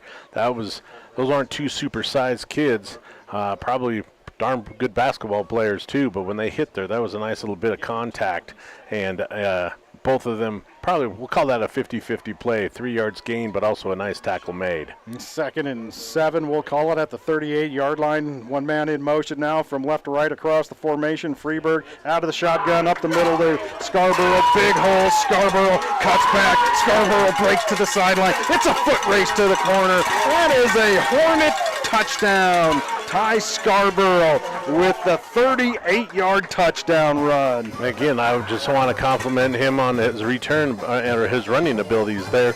Again, nothing fancy about his running. He just has great vision, gets moving downfield, swivels his hips, dodges a few tacklers, keeps his balance, and does a nice job accelerating to the end zone. Nothing fancy, but super effective. 38-yard, 2 plays after the punt. And Perlinski on for the extra point, 26-7. What a huge little stretch here for the Hornets. Snap is good, the hold is down, and the pick is blocked by the Doggers. So that's 2 extra points. Pine Bluffs has not been able to convert with 2:36 to play in the first half on the Pepsi scoreboard. The Hornets 26, the Doggers 7. You're listening to and watching high school football on 1480 We're celebrating the grand K-Rate. opening We're of our back new in showroom 30. with a sale on new Kias. I'm AJ Miller for Kia of Cheyenne. Right now, come in for savings on a new 2025 Kia Carnival, which will give you more features, safety advancements, comfort, and much more. There's no need to go anywhere else. We've upgraded our facilities to provide you with an even better service for an exceptional car buying experience. Come in, call 775-0123 or go to kiaofcheyenne.com and we'll make it easy.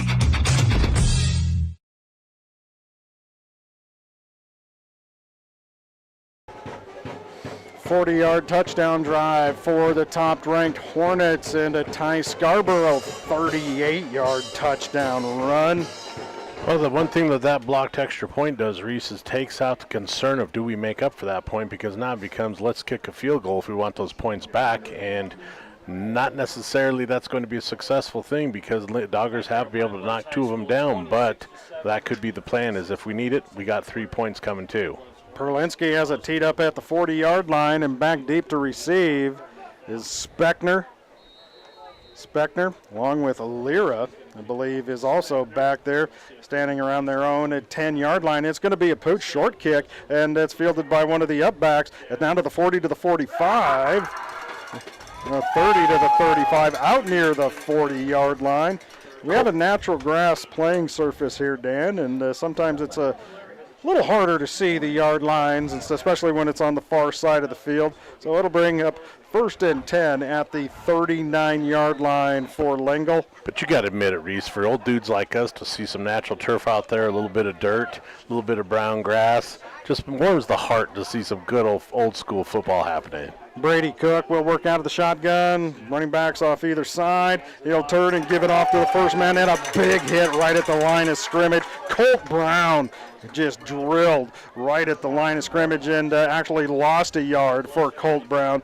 And again, I will say that these are unofficial statistics. Colt Brown averages about 111 yards rushing. Pine Bluffs has held him, according to maybe -2. Wow, right now. That's just amazing right now. They are statistically one of the best running teams in the state, and this attacking Pine Bluffs defense right now, you can just see they have this rhythm and this vibe happening. They're not afraid to attack. They're putting guys in the gaps, and they're getting in the backfield, and more importantly, they're making tackles. Cook out of the shotgun. He'll drop straight to pass, looks right, fires right, and fires behind his intended receiver. That was Speckner. I think he was expecting Speckner to maybe stop right near the first down marker, and Speckner just kept on going. Yeah, but again, we got to give credit to the Pine Bluffs defense. Cameron Jessen getting in there and creating some serious pressure right away. Quarterbacks could feel that even if they don't see the attack, they can feel it, and they'll start to get a little bit of happy feet and dancing. That's when you start seeing the ball go too high as his arm doesn't get fully extended through. He doesn't step through his pass. 3rd and 11 at their own 37-yard line. The Doggers send 3 receivers wide left, and Cook will work out of the shotgun. Cook drops straight back, looks right, fires right. He has his man. That's Lyra. And Lyra breaking some tackles, and Lyra will have a first down. Lyra out near midfield. Wow, Nemo Wallingbull probably saved a touchdown right there. Great job of the receiver making a few quick moves and picking up some huge yards, and Nemo came up, did a good job of wrapping up around his legs and taking him down to control that, but there was a whole lot of empty field behind Nemo. Hornets are grateful that Nemo made that one. 1st and 10 at midfield now for the Doggers with 1:29 to play in the first half on the Pepsi scoreboard. Cook out of the shotgun, drops straight back, fires across the middle, and it is dropped. Hit his intended receiver right in the hands. That was Lyra. Lyra making the great cash and run to get the first down and just spotted up and just saw it bounce right off his hands. And you can see right now the Lingle offense is not sitting back and waiting for the receivers to get downfield. They're getting that ball into the shotgun position and doing a quick pass, trying to do their best to control this Hornet attacking defense. And Cook will work out of the shotgun. One back stands just to his right. And Cook will take the snap, drop back, look right, fires. He's got his man, that Brown. Going to be chased down and drugged down from behind after a short gain, maybe a 1-yard gain from Cook to Brown. Wow, looked essentially like initially like that was going to be a really nice play, but Cameron Jessen again with a big play, coming up quick and making a stick to control any yards and minimizing the damage, putting the Lingle Doggers right now. We're under a minute, running 55 seconds. And wisely, the Doggers are going to take a timeout here and slow that clock down. Yeah, 53.9 seconds left in the half, 26-7 on the Pepsi scoreboard. The Hornets leading the Doggers. The third down, ball at the 49. No, it's in between the 49 and the 48-yard line of the Hornets. So it's closer, I think, to maybe 3rd and 9. And last 2 possessions for the Hornets resulting in pay dirt, but the Pine Bluffs defense coming into this one, again, as we talked about during the pregame show, is one of the top-ranked defenses in the state, and they are certainly showing it here against this high-powered Lingle offense, doing a great job just flying to the football. Absolutely, Reese, and you say, but to complement Pine Bluffs defense, number 1 rush defense in the state at 112 yards a game, and the number 9 passing at 110. But right now, Pine Bluffs is balancing out that lower-ranked pass defense with a really nice attack up front, getting their linebackers in the backfield to disrupt any kind of flow from the Doggers. Cook will come out of the shot. He'll stand in the shotgun. Two receivers split wide right. 3rd and 9 from the 49. Cook takes the snap, drops straight back, looks across the middle, fires, and nearly picked off. And just in and out of the hands of Cade Fornstrom. Cade, he wants that play back. I think that was big eyes on a big play. Kind of was thinking about the return before he made the catch, and he's talking to his buddies out there right now going, dude, what? Oh, man, what was I doing? That was a perfect interception waiting to happen. Really nice read by Cade. And Pine Bluffs is just making Brady Cook a little bit uncomfortable. He averages about 165 yards through the air per game, and unofficially Pine Bluffs keeping him right about 50 yards. Cook will work out of the shotgun, backs on either side of him, receivers split off to either side. 4th down, we'll call it 9. And timeout. The clock is just winding down, and a timeout called by Lingle. We'll keep it right here once again, Dan. And you mentioned Graybull with the big win to stay perfect on the season. There's only 2 unbeaten teams in 1A 9-man, and one of them is on this field here tonight, and that is Pine Bluffs. Lingle's only loss did come to Graybull. And I think that's probably an indicator of where these 3 teams sit. We talk oftentimes in 4A football about the top 4, the Elite 4 in that level. Here, right now, these 3 teams are the ones that are making all the noise. And this is shaping up. I tell you what, Reese, if we were to go to Laramie and get to watch this game happen again, this would be a fantastic second round of a game. These 2 teams are just ready to duke it out. Lingle losing last year in the championship game, and now losing here in the regular season. If the Doggers can make the championship game against Pine Bluffs, I bet you there's going to be a lot of Donnybrooks going on that field. There's going to be a lot of boys looking for a lot of blood. And a great crowd here on senior night as well for this Hornet team. I'm sure quite a few people have also come over from the Lingle-Torrington area. Sitting on the far side of the field here, sitting on the far side of Carl Strom Field. Cook will work out of the shotgun. Again, 2 wide right, 1 wide left. 4th down and 9 from the 49-yard line. Cook takes a snap, drops straight back. He wants it all. He's looking deep, and he dropped that one right in the bucket. What a catch! And what a catch as they dropped that one right into the bucket to Anthony Armush. And Armish doing a great job of pulling that in tight. Now remember, the Doggers have already burned 2 timeouts. They're running now with 35 seconds remaining in the game. They've got to move fast. They're going quickly. It'll be stop the clock with the spike. Just kind of clock that one. It'll be down to the 20-yard line. 1st and 10 at the Pine Bluffs 20-yard line. That is a 29-yard pass play.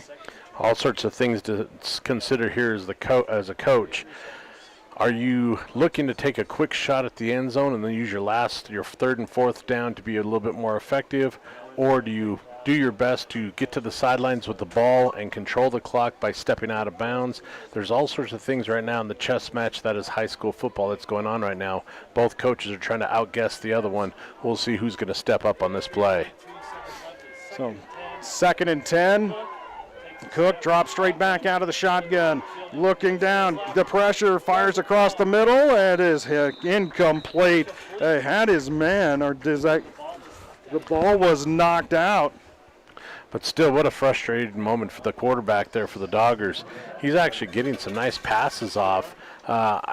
I'd say his arm speed is probably not the best arm speed I've ever seen, but he does a nice job of being accurate. And right now, his receivers have probably dropped, I would guess at this point, 5 or 6 passes that they probably should have caught. He's really got to have his team step up in the second half and complete those kind of plays if the Doggers intend on winning this game. First, it brings up 3rd down now. Cook takes the snap, some pressure, setting up the middle screen. He has Brown making a man miss, and then coming flying in is Freeberg for the tackle. That probably is a touchdown-saving tackle, setting up the middle screen. 11 seconds, they can't stop the clock, letting it tick down. Now down to 7, and that will do it. The final play of the first half as they just let this tick down. And now a timeout with 2.5 seconds left. The Doggers let a lot of time go off the clock. And that was an interesting play, but your first, or actually, are they second down right now, Reese? Well, the board, the box says 4th. Yeah. So it'll be around 4th and 7 after the 3 or 4 yard gain. I thought they got past the stick there. I was trying to figure out why the box said 4th, but yes. So 4th and 7. You've got to, as a coach, you're asking yourself, do we risk this and try to see what we can do, or are we willing to just kick the ball and try to put 3 up and roll into the locker room with a little bit of rhythm? They're going to try to put the 3 up, have it at the...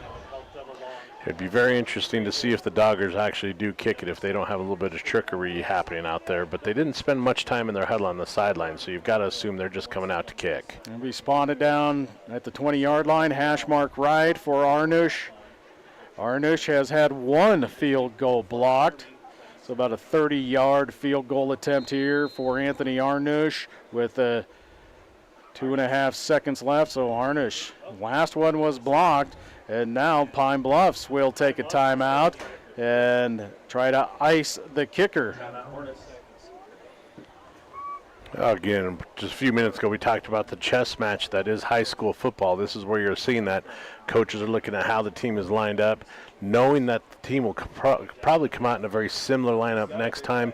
Who do we have to make sure we're going to block up front? How quick do we be? And maybe if there's a chance, could we pull a little trickeration here and get something sneaky happening? Pine Bluffs, I'm sure, is just saying everybody pour through. You got to get in there. We got to get our hands up high. No roughing the kicker. Just get your hands up high and knock that ball down. So the 30-yard field goal attempt here from Anthony Arnush again. It is a hash mark right. He'll drop back and line this up. A little bit of an angle with it on the right hash mark. The snap is good. The hold is down. Arnush with the kick. That has plenty of leg, and it is good. A 30-yard field goal will end this half.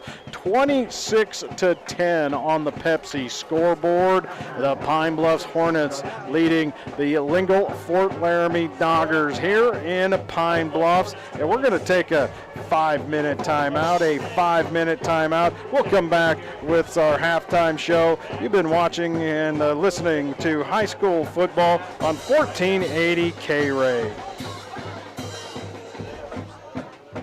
The Brake Stop in Casper and Cheyenne is your locally owned brake specialist for over 20 years. ASE certified. We always offer 100% free brake inspection, free tire rotations, and now offering a free alignment check. So for the best brakes, best service, and always the best price, stop at the Brake Stop. See our website and social media for exclusive deals.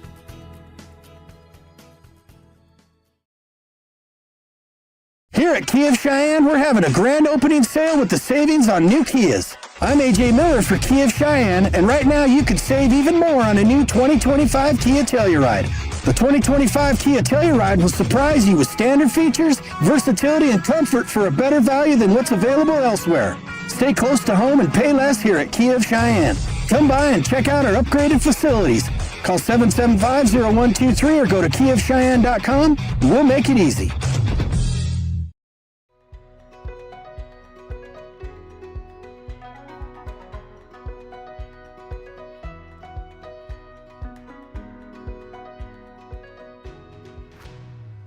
From your head to your toes, we're here to keep you moving. With consultation, treatment, and rehabilitation all in one location, it's easier than ever to get the level of care you deserve. Cheyenne Regional, we inspire great health. At Fat Boys Tire and Auto, our business is about more than just selling tires and fixing cars. We believe in faith, family, and community. The Fat Boys family has been serving Wyoming and Nebraska for over 50 years, and 3 generations later, our values have never changed. When you need tires or auto repairs, find the Fat Boys, and we'll treat you like family. Fat Boys Tire and Auto in Cheyenne, Laramie, Scotts Bluff, and Wheatland. Get price quotes and schedule service at fatboystires.com. Suddenly it's all so clear with Gill Windows. Your home deserves the very best, that's what we give to you.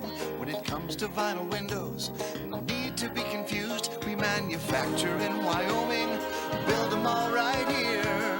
'Cause we know the climate, suddenly it's all so clear with Gill Windows. Ready to level up? Show your team pride every time you pay with the new lineup of FNBO Visa debit fan cards. Free with any FNBO checking account.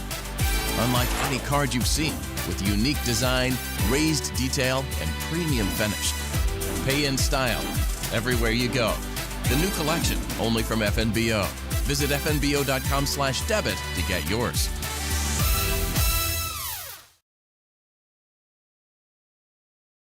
There are a lot of bad words in our vocabulary, including this 6-letter word, winter. Larry Prawley from the Morning Pro Shop letting you know Old Man Winter is headed our way. So with that being said, it's time to get your vehicles ready for the bitter cold and snowy conditions by stopping into Cheyenne Auto Repair and Service for your service work and minor repairs, from adding antifreeze to heating your car and everything in between. John and his excellent crew will help keep you motoring in any and all seasons. Plus, John is a TechNet professional, certifying he is one of the best in the country when it comes to taking care of your vehicle, big or small. Cheyenne Auto Repair and Service, 604 West Lincoln Way, open Monday through Friday. Call and set up an appointment at 632-0498. Cheyenne Auto Repair and Service, serving our area for well over 30 years. I always get a kick when I see ads for a huge vault of silver they found, or they get their gold from a certain company. Hi, this is Larry Prawley for the Coin Shop in downtown Cheyenne. Family owned and operated since 1982. You can buy and sell your gold or silver, along with other precious metals, including palladium and platinum, at the Coin Shop each Tuesday through Friday. You'll always get top dollar for your gold or silver, as David Brockman has his eye on the... When you bank locally at Platte Valley Bank, your money stays local, and so does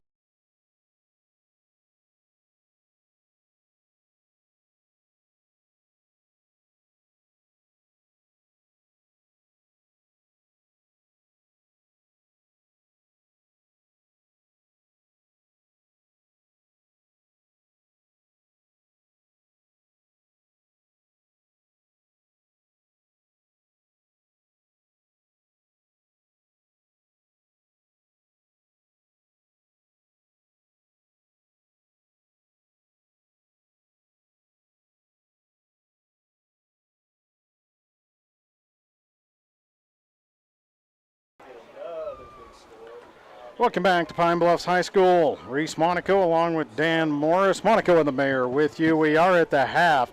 26-10, the top-ranked Hornets leading Lingle Fort Laramie, leading the Doggers. Some big plays, turnovers in a game like this. You know, when teams like this get together, this quality, Dan, turnovers are always going to play a big role in the game, and that's the way this first half. Pine Bluff Lingle got on the board after a Pine Bluffs turnover. Pine Bluffs was able to hold after their second turnover, but it has been Lingle turnovers that Pine Bluffs has capitalized on. And that's what Pine Bluffs has made their specialty all season doing, too. That's the way they've made their name, just producing big turnovers game after game. When you watch this Hornets defense, the way they attack, they've always got someone in the backfield disrupting the flow, getting their hands on the quarterbacks, batting down, taking swipes at the running backs. It's really easy to see why the Hornets are so effective at creating those turnovers. And right now, if things stay together the way they're playing, this game could end up being a pretty solid win for the Hornets if they're able to keep that kind of aggressive defense going. And just kind of taking a look at some very unofficial statistics here for you, and these are some team stats for Lingle. 14 carries unofficially again for just about 6 yards. There's been nothing going on. Some of these plays were also blown dead with penalties. And through the air, Brady Cook, 5 of 11 for 72 yards. So unofficially, Pine Bluffs holding Lingle to just 78 total yards. And again, my stats are very unofficial. For Pine Bluffs, 15 carries, 149 yards. And through the air, Karsten Freeberg, 9 of 12, 119, 268 yards. And Freeberg has accounted for 3 touchdowns, 2 on the ground and a 1 through the air. And Karsten Freeberg, it was Ty Scarborough with 2 touchdowns on the ground, and Freeberg a 1 rushing touchdown, and Freeberg also with a 3-yard passing touchdown for Pine Bluffs. They've just been moving up and down the field, and again, I just can't say enough things about this Hornet defense. You know what? Hornets swarm, Dan. And that's exactly what this Pine Bluffs defense is absolutely doing. They are swarming all over the Doggers right now and not allowing this Dogger team to breathe whatsoever. And there's that old saying that offense wins games, but defense wins championships. So you feel like that rhythm right now and that vibe is working for the Hornets really well. It's amazing to watch this defense, too. You think, we're watching 9-man football, but they play like there's 11 dudes out there. There just seems to be somebody everywhere at all times ready to make a play on the field. Very effective for the Hornets, and if they're going to see a key to run deep into the playoffs in the next couple of weeks, that defense is going to carry them. And high school football on 1480 K-Ray and high school sports on 1480 K-Ray, brought to you in part by Affordable Computer Repair. Contact them now. Get that Windows update before it's too late. So Affordable Computer Care, the Breadbasket Bakery, Kia of Cheyenne, Cheyenne Frontier Days. We'll see you in 2026, July 17th through the 26th. Capital Lumber Company, FNBO, Laramie County Community College, Cheyenne Regional Medical Center, Chick-fil-A, Halliday Subaru, Wyoming Department of Transportation, and the Cheyenne Depot Museum. We are at the half, 26-10. The Hornets leading the Doggers on senior night here in Pine Bluffs at Carl Strom Field. We'll take another 4-minute timeout, and we'll come back and get rolling with the second half here on 1480 K-Ray, and maybe we'll have some scores from around the state. Ads for a huge vault of silver they found, or they get their gold from a certain company. Hi, this is Larry Perotti for the Coin Shop in downtown Cheyenne. Family owned and operated since 1982. You can buy and sell your gold or silver, along with other precious metals, including palladium and platinum, at the Coin Shop each Tuesday through Friday. You'll always get top dollar for your gold or silver, as David Brockman has his eye on the precious metals market each day. So stop on by for a fair and honest appraisal of your precious metals, or give David a call and set up a time to stop by. You'll always find coin collections, collectible coins, proof and mini sets, and more today. So why wait for the others? Shop the Coin Shop in historic downtown Cheyenne at 510 West 16th Street, open Tuesday through Friday from 9 a.m. until 5 p.m. Or give them a call at 778-7196. Well, the gone hunting sign is on the door at the Coin Shop. That means David will be gone for the next 3 weeks, so keep it tuned right here to KYOY and K-Ray. We'll let you know when David Brockman's back. That's the sound of a Mountain Dew. And that's you enjoying its refreshing citrus kick. That's a cool breeze suddenly whistling through your hair. Whoa! That's you realizing you're now on a mountain. This is epic! That's you stating the obvious. That's you stepping up to the plate. That's you winning your kickball game. Yes! That's good! That's you taking another sip of your Do the Do. Protect your information. Hi, this is Aaron Bentley with Platte Valley Bank. If you get a call, text, or an email asking for your PIN, password, or account number, that's not your bank. At Platte Valley Bank, we'll never ask for sensitive information through text or email, and we'll never pressure you to act fast. If something feels off, hang up or delete it. Then call us directly. Staying safe from fraud is a team effort, and we're on your team. Platte Valley Bank, you belong here. Platte Valley Bank, member FDIC. The players return to the field. Up to bat are the Warriors. First up, number 7. There's the pitch. It's a hit, good for a single. Next, number 18. He swings. Line drive to center field. 15 steps up. Another hit. Bases loaded now as number 40 approaches the plate. It's headed for the fence. Grand slam. The Warriors win the game. Make it home safe. Buckle up, every passenger, every trip, every time. The new 2025 Subaru Crosstrek is built for adventure with symmetrical all-wheel drive and Subaru reliability you can count on. Right now, drive one home with 2.9% APR financing for 72 months or 1.9% APR for 60 months. Adventure starts here. Experience the 2025 Subaru Crosstrek today. Financing on approved credit, length of contract and terms may vary. See dealer for details. Must take delivery by October 31st, 2025. Experience the holiday difference at Halliday Subaru. Suddenly it's all so clear with Gill Windows. Your home deserves the very best, that's what we give to you. When it comes to vinyl windows, no need to be confused. We manufacture in Wyoming, build them all right here. 'Cause we know the climate, suddenly it's all so clear with Gill Windows.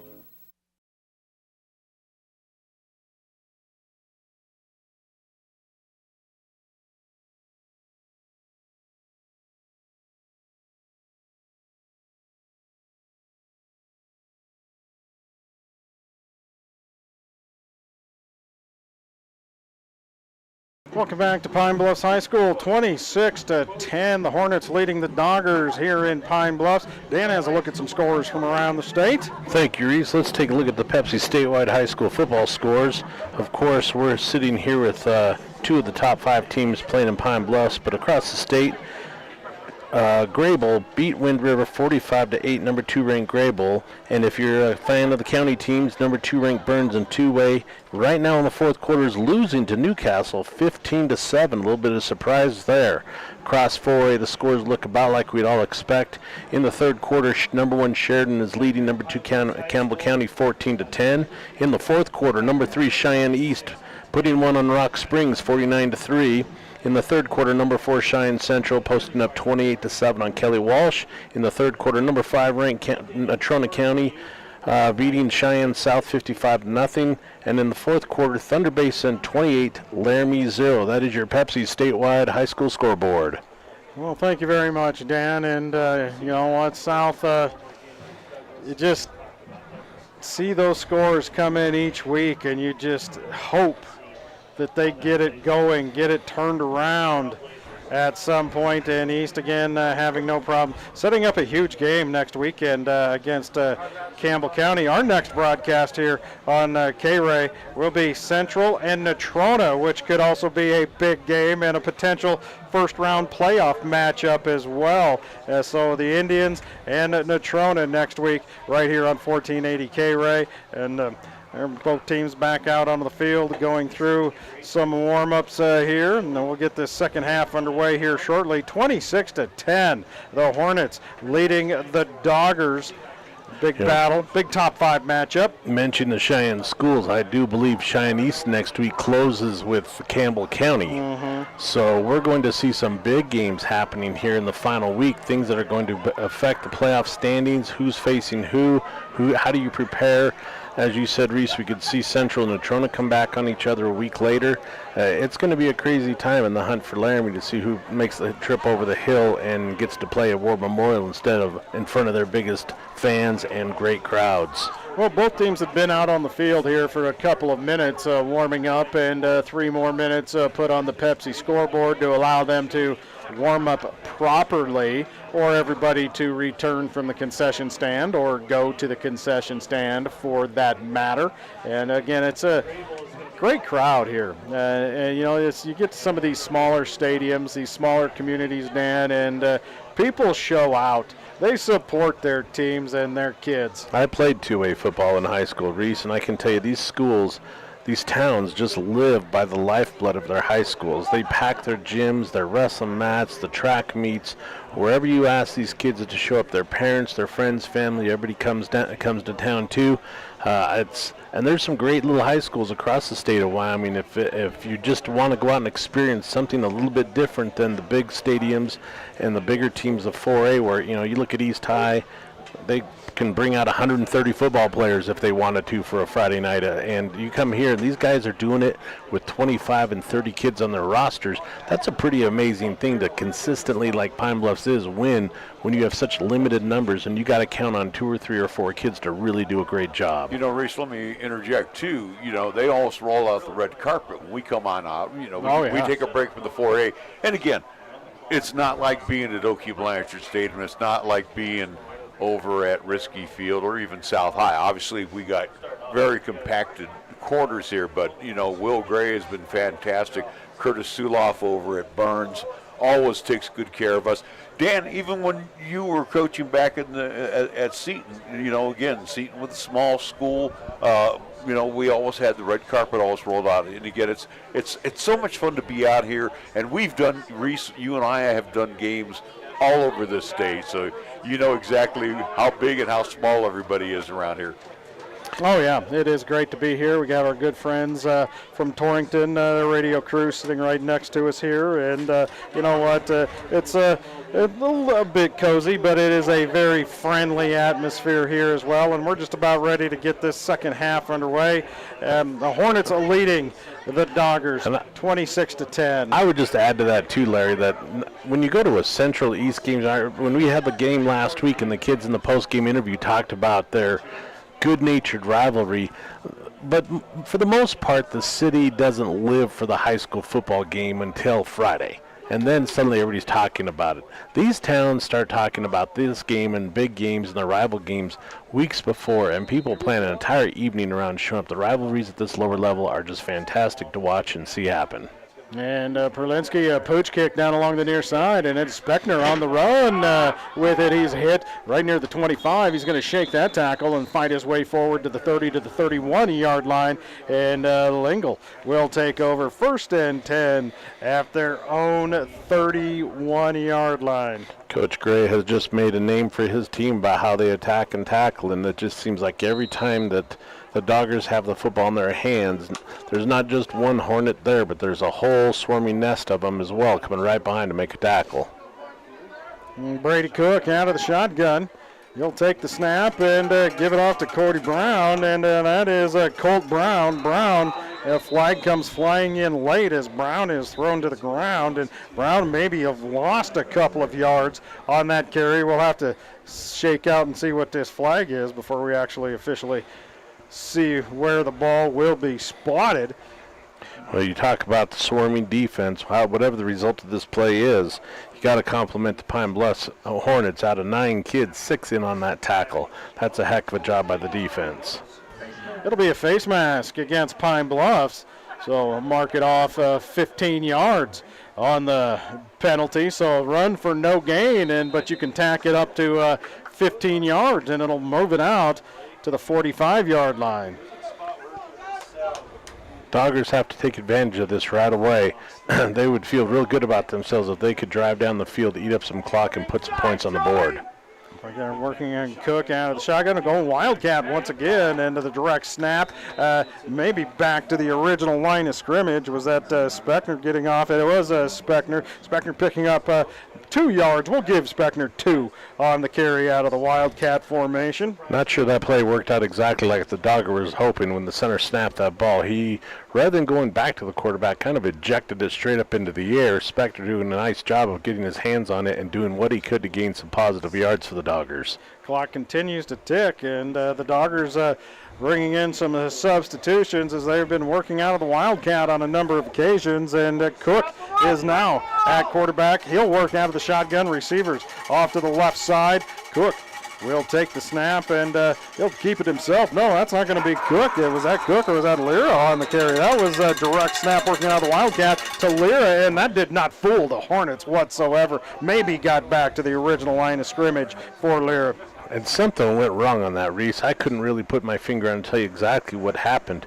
But when the ball was snapped, Lyra obviously had intended to run the football, but the running back stepped in front of him, kind of turned sideways expecting a handoff, and then when he didn't get it, he panicked, didn't make a block, unfortunately for Lyra, because he probably could have picked up a few extra yards, but Lyra in that case just forced him to do whatever he could to gain some positive yards for the Doggers. Doggers just seems a little bit out of sync on this first drive of the second half. Now Cook is back in at quarterback. He'll work out of the shotgun.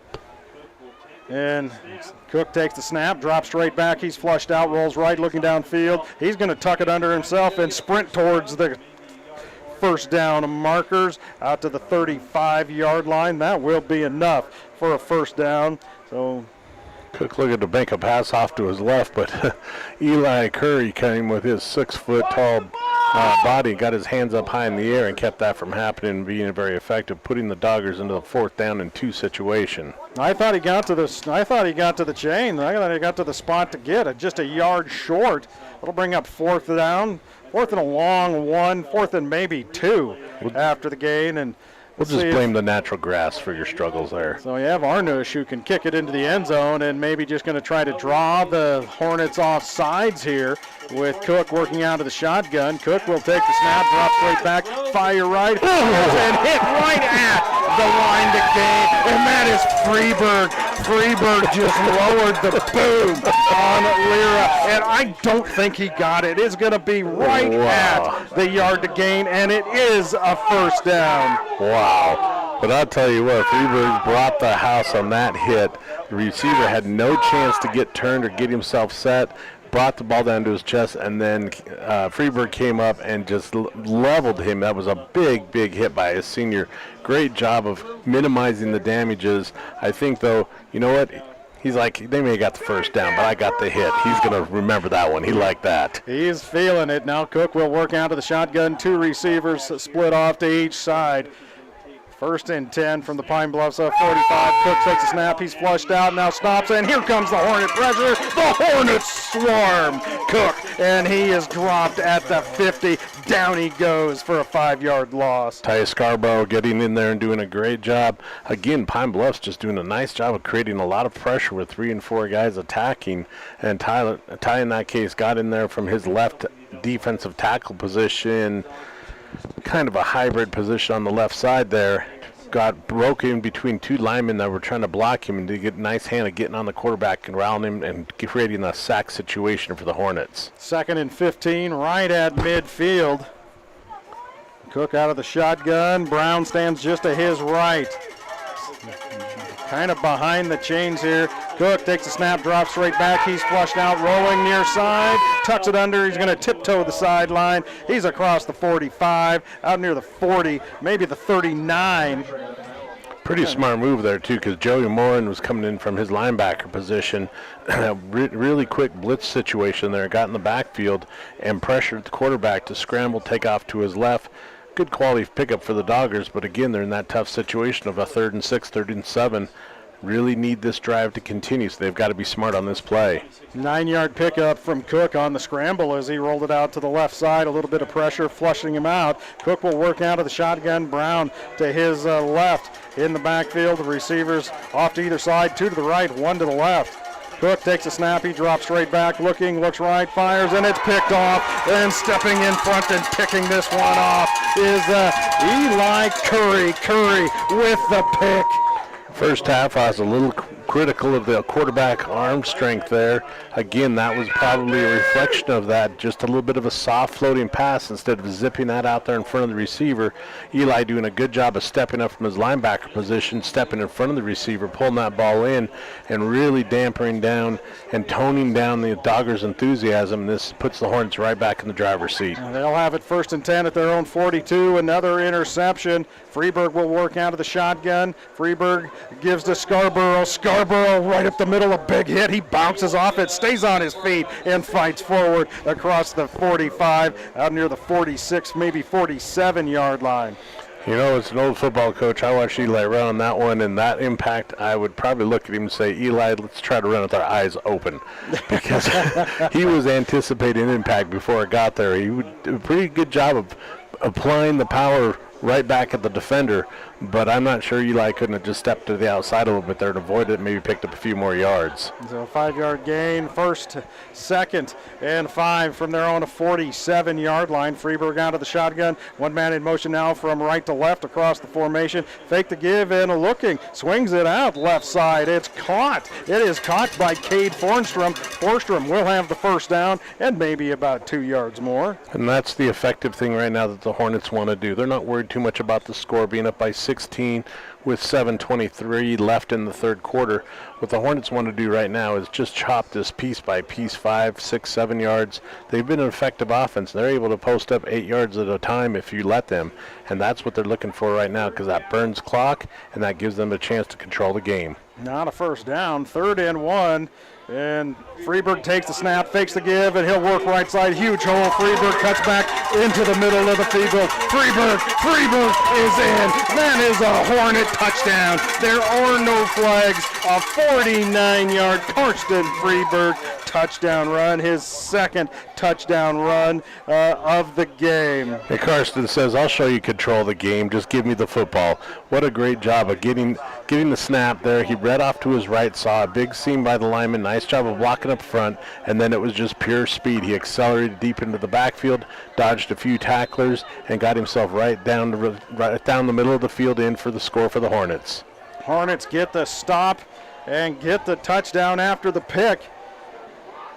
They'll go for 2 after having missed 2 extra points, and Freeburg will work out of the shotgun. Scarborough stands just to his right. In motion is Fornstrom. Freeburg swings it off to Fornstrom. It's incomplete at the goal line. So the only thing that has gone wrong for Pine Bluffs is their inability 3 times to convert the extra point. 32-10 on the Pepsi scoreboard. 7:11 to play in the third. The Hornets leading the Doggers. This is high school football on 1480 K-Ray.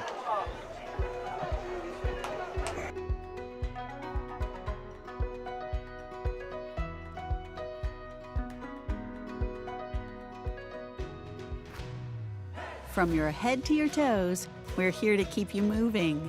With consultation, treatment, and rehabilitation all in one location, it's easier than ever to get the level of care you deserve. Cheyenne Regional. We inspire great health.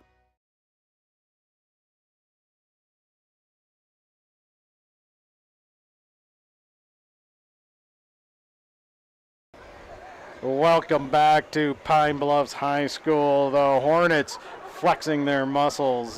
Top-ranked Hornets flexing against the Doggers here, up 32-10, 7:11 to play in the third quarter. And a Karsten Freeburg 49-yard touchdown run.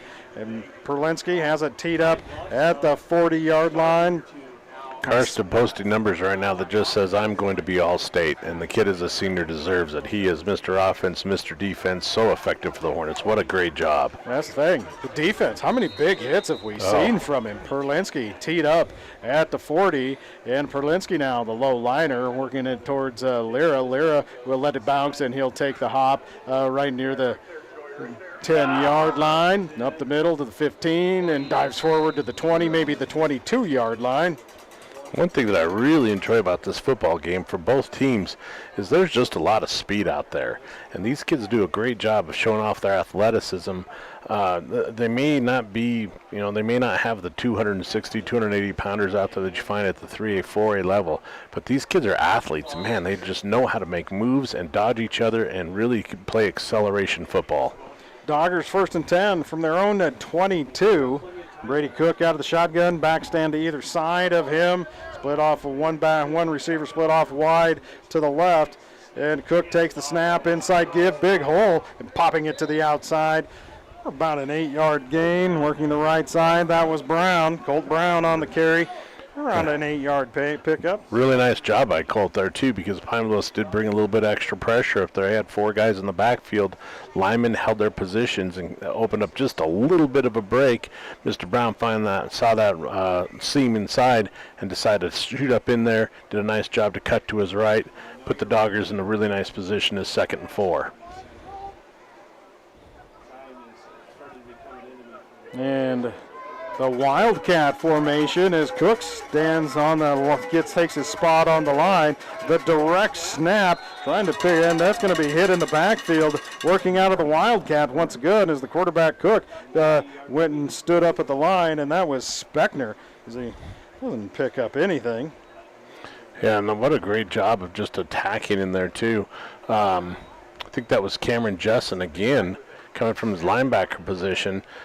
If you're watching this on the YouTube channel, and I certainly hope you are, you've got to be able to really appreciate how fast the Pine Bluffs defense plays and how good they are at attacking. Their future opponents in the playoffs for next week and beyond have really got to anticipate how do we account for every Hornet out there. 3rd and 2 at the 30, and Cook inside give, diving across the 30 out near the 32-yard line. That was Colt Brown on the carry. Brown, he has enough for the first down. That's really important to the Doggers, too. Your playbook is a lot more wide open at 1st and 10 than it is at 3rd and 2, 4th and 2. So that was a good job of making sure they post up a first down there. And we're looking at coming up on just 5 minutes left in the third quarter. The Doggers have got to play with a little bit more speed. Brown just to the right of Cook, working out of the shotgun. Receivers split off to either side. Cook takes the snap, drops right back. Now he's going to roll right, pump fake, and run towards the sideline, and he will scamper out of bounds, pick up around 5 yards. It's natural for a right-handed quarterback to want to run to the side he's looking, and because he opens up to his right, most quarterbacks will scramble to the right. But if he had looked to his left, he would have saw a wide-open field, cut around and turn the other direction. He probably could have gone for 15 or 20 yards before the Hornet defense would have been there. Call it 2nd and 6 from the 36. Doggers will stack 3 receivers to the left. Cook works out of the shotgun. Cook with one back in the backfield standing just to his right, takes the direct snap, drops straight back. Here comes some pressure, steps up, and he's going to work his way out of it. Now pitch it back to Brown, and Brown will pick up positive yards as he works it out to the 40-yard line for about a 4-yard gain. And that was just improv right there, I think. I don't think Cook had any intention of pitching that ball back to Colt Brown. And I played football long enough and coached long enough that little running back, Colt Brown, was back there going, give me the ball, give me the ball, give me the ball. And a little quick pitch instead of a pass. Colt says, I'll take the hits instead of you. I got to keep my quarterback in the game. So good job of Colt for making a little play for the Doggers. 3rd and 3 at the 39 of the Doggers. Empty backfield for Cook. Cook with 3 receivers stacked to the right, 1 to the left. Cook takes the snap and quickly fires off to the right and incomplete. That's going to be enough for a first down out near the 45-yard line. And that was Speckner on the reception. About a 6-yard gain. See who finished that play again, Reese? Karsten Freeberg flying up and doing another big hit. Could hear the crowd out front of us give the old ceremonial ooh as that hit happened because Karsten again just brings the hammer play after play. 1st and 10, and this has been, well, we haven't had many time-consuming drives. This has been probably the longest offensive possession we've seen in this game. I'm sure they're complaining of being bored. Wildcat formation directly to Speckner. Speckner right side. He's going to be hit right as he gets to the line of scrimmage and fight forward, maybe pick up a yard. That'll bring up 2nd down. Just again, play after play after play, got to compliment these Hornets on their defense. In that case, Cameron Jessen again coming up from his linebacker spot, doing a nice job of wrapping up. Didn't create a big hit, but created an effective hit there that controlled any big gain by the Doggers. 2nd and 10 at the 44-yard line of the Doggers. Now Cook will be out of the shotgun this time. No Wildcat here. Cook takes the snap, fakes the give, drops straight back, steps up in the pocket, and then we'll pitch it back once again to Speckner. Speckner again, and it gets the pressure got to him, and he turns and pitches it back to Colt Brown, who's just standing back there as kind of an outlet.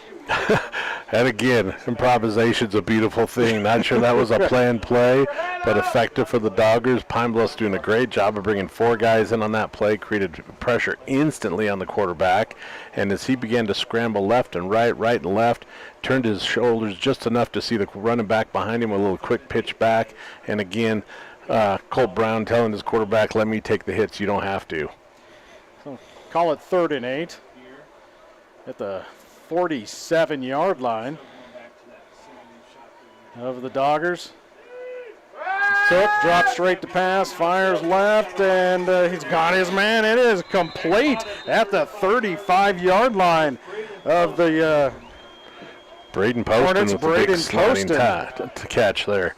Nice job of Braden making sure that he put on the brakes. He was pretty well actually covered the defense was right there, but Braden did a nice job of going down low, scooping that ball off the grass and picking up a big important first down for the Doggers, rolling up on 1:40 left in the third quarter. 21-yard pickup, we'll call it. So 1st and 10 at the 35-yard line with 1:40 to play in the third, 32-10. Hornets leading the Doggers on the Pepsi scoreboard. Cook out of the shotgun, 2 receivers or 3 receivers to the right. He'll look left and he'll just short hop his intended receiver. His intended receiver there was Armush. And got a lot of pressure there in the backfield too. You just play after play after play, we're calling out how much pressure the Hornets can bring, and that time there was 3 guys in the backfield. Cook didn't have time to set his feet, didn't have time to really get a good read, and that was pretty much just the survival pass there to make sure no sack happened.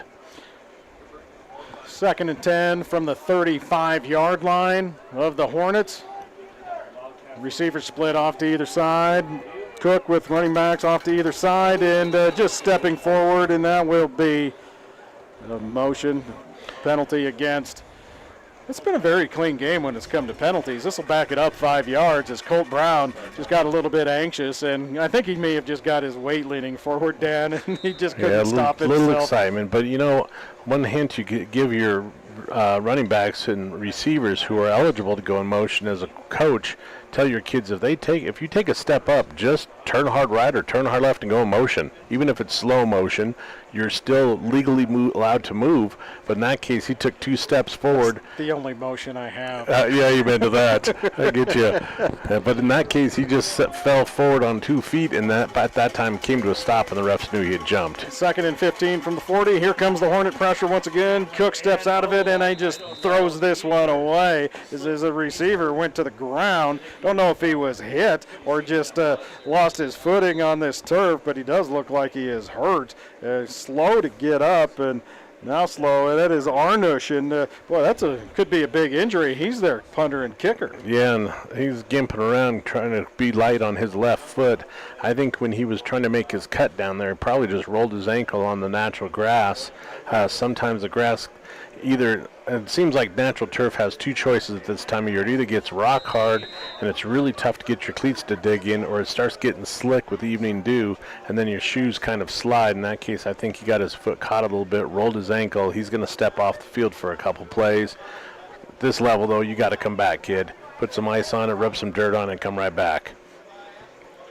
And for the Hornets, Larry pointed out that Gabe Federer looked like he was limping around, and we haven't seen him in a while. Now he's back on the sideline, so Truck Federer is on the sideline. The big fella. Oh, he's my new favorite player. Cook out of the shotgun, fires across the middle. It is complete and still on his flank. That his feet is Lyra. Now the play will be blown dead. He'll have it out to the 30-yard line. Joey Moran, jeez. Moran would like to give us another shot at that. Sorry, Joey. He'd like another shot at that because he's 6'2". He almost got a big paw up there. He jumped up and nearly tipped that. Maybe even did tip it. So it was a nice job of getting the completion as the receiver corralled that in. Not a big gain for the Doggers, puts them in a really tough 4th and 6, 4th and 7 situation. And with Arnush walking off the field injured, he has the leg. I mean, I really believe this would probably be within his range, and this is where the Doggers will have to go for it on 4th and 6 at the Hornets 30. The Hornets look like they're bringing some pressure. Here it goes. Cook drops straight back and just lobs the pass. It's tipped up and diving. It will be incomplete. Pine Bluff nearly comes up with the interception, and the Doggers turn it over on downs, and that will be the final play of the third quarter. 32-10. The Hornets leading the Doggers. We'll take a 60-second timeout. High school football on 1480 K-Ray. Ready to level up?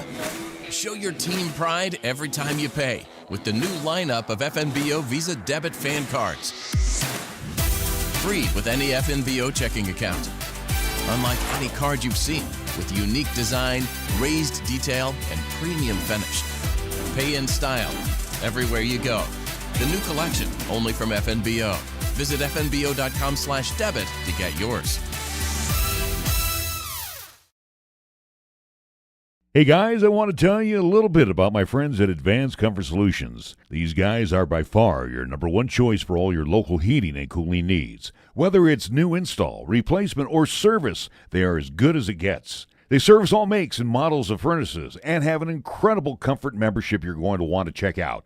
Let the comfort professionals at Advanced Comfort Solutions help keep you and your family warm and worry-free this winter. Give them a call at 778-4911 or visit their website at advancedcomfortwy.com and let them show you why they are your number one choice.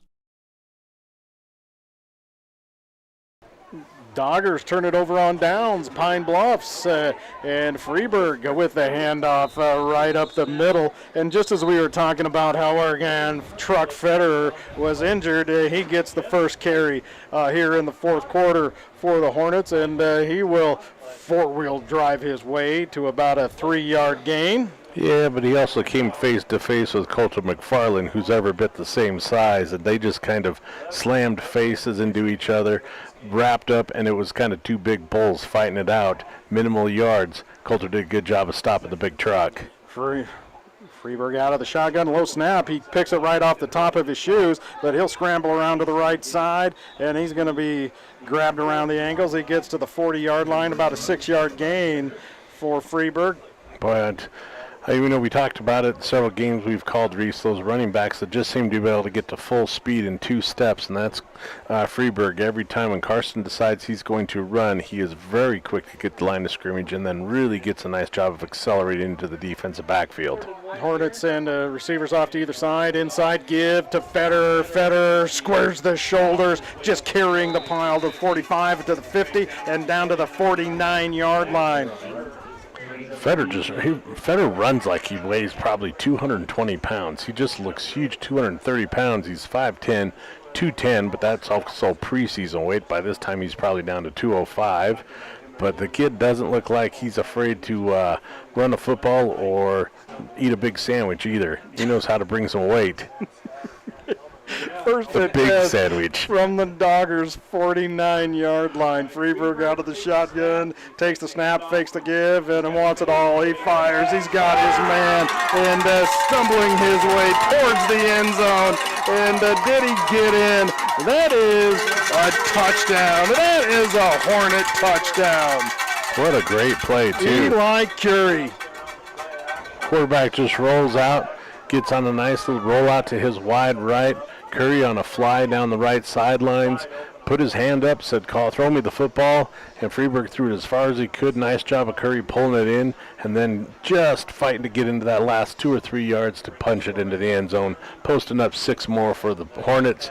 Right now jumping out 38-10 with 10:13 left, and we're going to see they're probably going to go for 2 here. 38-10, a 49-yard touchdown pass from Freeburg to Curie.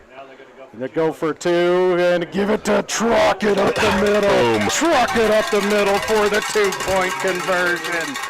There is just full-wheel driving that kid. He just gets excited to run. It's so awesome to see him get the football in his hands because he is just full power straight ahead. 40-10, 10-16 to play in the game on the Pepsi scoreboard. We'll take a 30-second timeout. You're listening to and watching high school football on 1480 K-Ray. Wyoming owned and operated since 1971, Burns Insurance is Wyoming's right choice for your insurance needs. Burns Insurance is a trusted choice, full-service, independent insurance agency offering a full range of commercial, agricultural, and personal insurance products through many national and regional carriers. Let our friendly, experienced agents help you find the right product at the right price for your asset protection. Buy the policy, get the agent at Burns Insurance, your right choice. Find Burns Insurance on Facebook or at burnsia.com. Welcome back to Pine Bluffs High School, and Hornets, the top-ranked Hornets now, taking it to the number 4 Doggers, 40-10, 10-16 to play in the game, and Hornets will kick it off from right to left across your 1480 K-Ray radio dial, or if you're watching it on YouTube as well, same thing, right to left. And you know what? It's amazing how that works. Oh, yeah, absolutely. Truck Fetter, just a junior. He'll be back for another sandwich next year. He's ready to go. He'll be a dually next year. Oh, Lord. Yeah. F350 without a doubt. Perlinski teeing it up at the 40 and back deep to receive. Lyra along with Speckner. They stand around their own 10-yard line. Perlinski has been pooching it. Now this is just a low liner that will skip off the grass. Lyra touches it. It will go out of bounds right near the 5-yard line. He should have just let that one just kept skipping and skipping, but Lyra trying to make a play, Dan, and the Doggers will be pinned deep in their own territory at their own 5-yard line. One of those risk-reward plays, Reese.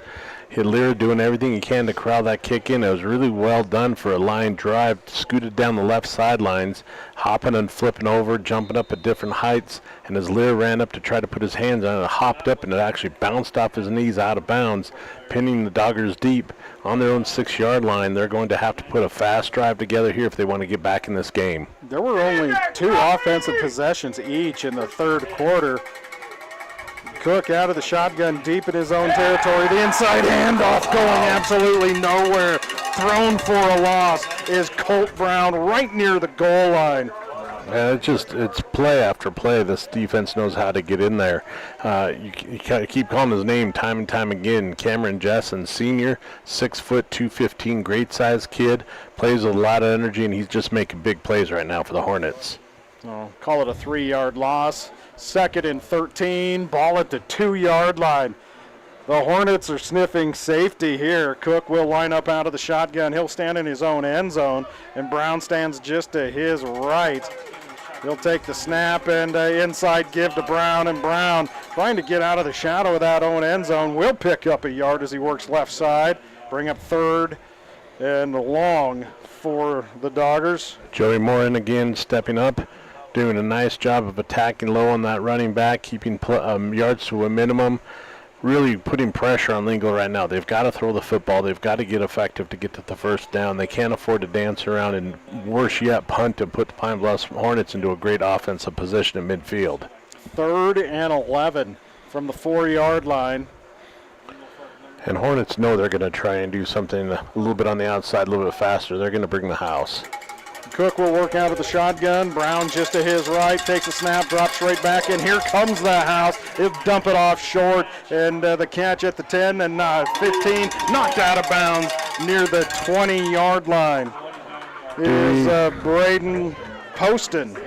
Do we need to mention who just brought the big hammer on that again?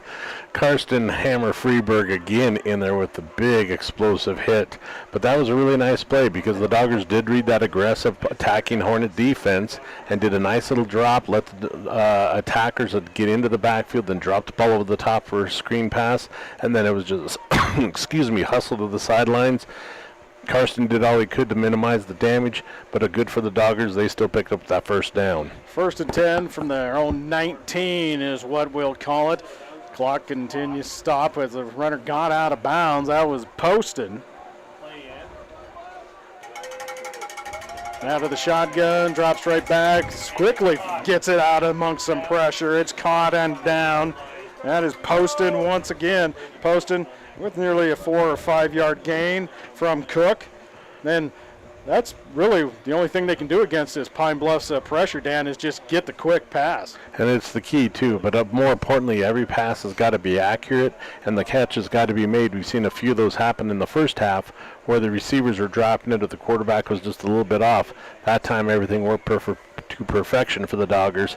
Now they've got to be really effective here at 2nd and 5. They're working quickly. Cook out of the shotgun, backs on either side of him. He'll take the snap on the inside give, fighting his way forward. Still diving forward with it is Brown. Or was that? That was Lyra, I believe, on the carry. Lyra on the carry. Yep, Nathan Lyra. That'll be enough for a first down. And actually, first contact was about 2 yards behind the line of scrimmage, and Nathan found a way to battle through and pick up about 5, 6 important yards there, get the first down, and he did it all on his own because he really had to take some big hits there, but he keep on pushing through it. One receiver split off to the right, backs on either side of Cook, and they'll work out of the Wildcat once again. The direct snap. This one's going nowhere. This may have actually lost a yard, being pushed back. And Spechner's going, come on, man. And Karsten Freeberg, again, coming in, blitzing, blitz package they're called. Karsten the backfield before all the blockers can get out. Karsten didn't make the first or the final tackle, but made the first contact, slowed up the running back, and then, of course, that swarming Hornet defense coming in to finish him off. Do you think they call themselves the Swarm? I hope so. They don't. They need Truck and the Swarm. Truck and the Swarm. Yep. It's new, 2nd and 10 like from the 30-yard line. The direct snap to Spechner once again. He's hit in the backfield as the Swarm is there to throw Spechner for a loss. That was Brown, pardon me, on the carry. And Brown sitting on the ground, dejectedly looking around, just thinking, what do we do? It just seems like they can't even get the ball handed off before there's purple jerseys out in the backfield, grabbing and pulling on people. Well, it's 9-man football. Right now it seems like the Doggers are playing with 9 and Pine Bluffs is playing with 11. It feels like it, absolutely. And you know what? And it's discouraging to the Doggers, too, because they know they're a good offense. They know they're a good defense, and they know they should be in the middle of this game. But they're right now with 6 minutes left, down by 30. It's almost desperate. Well, it absolutely is desperation time. Cook out of the shotgun. He'll take the snap, drop straight back. Here comes the pressure, and down he goes. The Hornets defense there again to throw Cook down. That'll bring up 4th and long, about 4th and 20. Cameron Jessen, the other one, he and Karsten just time after time are being able to get in that backfield and create all sorts of chaos.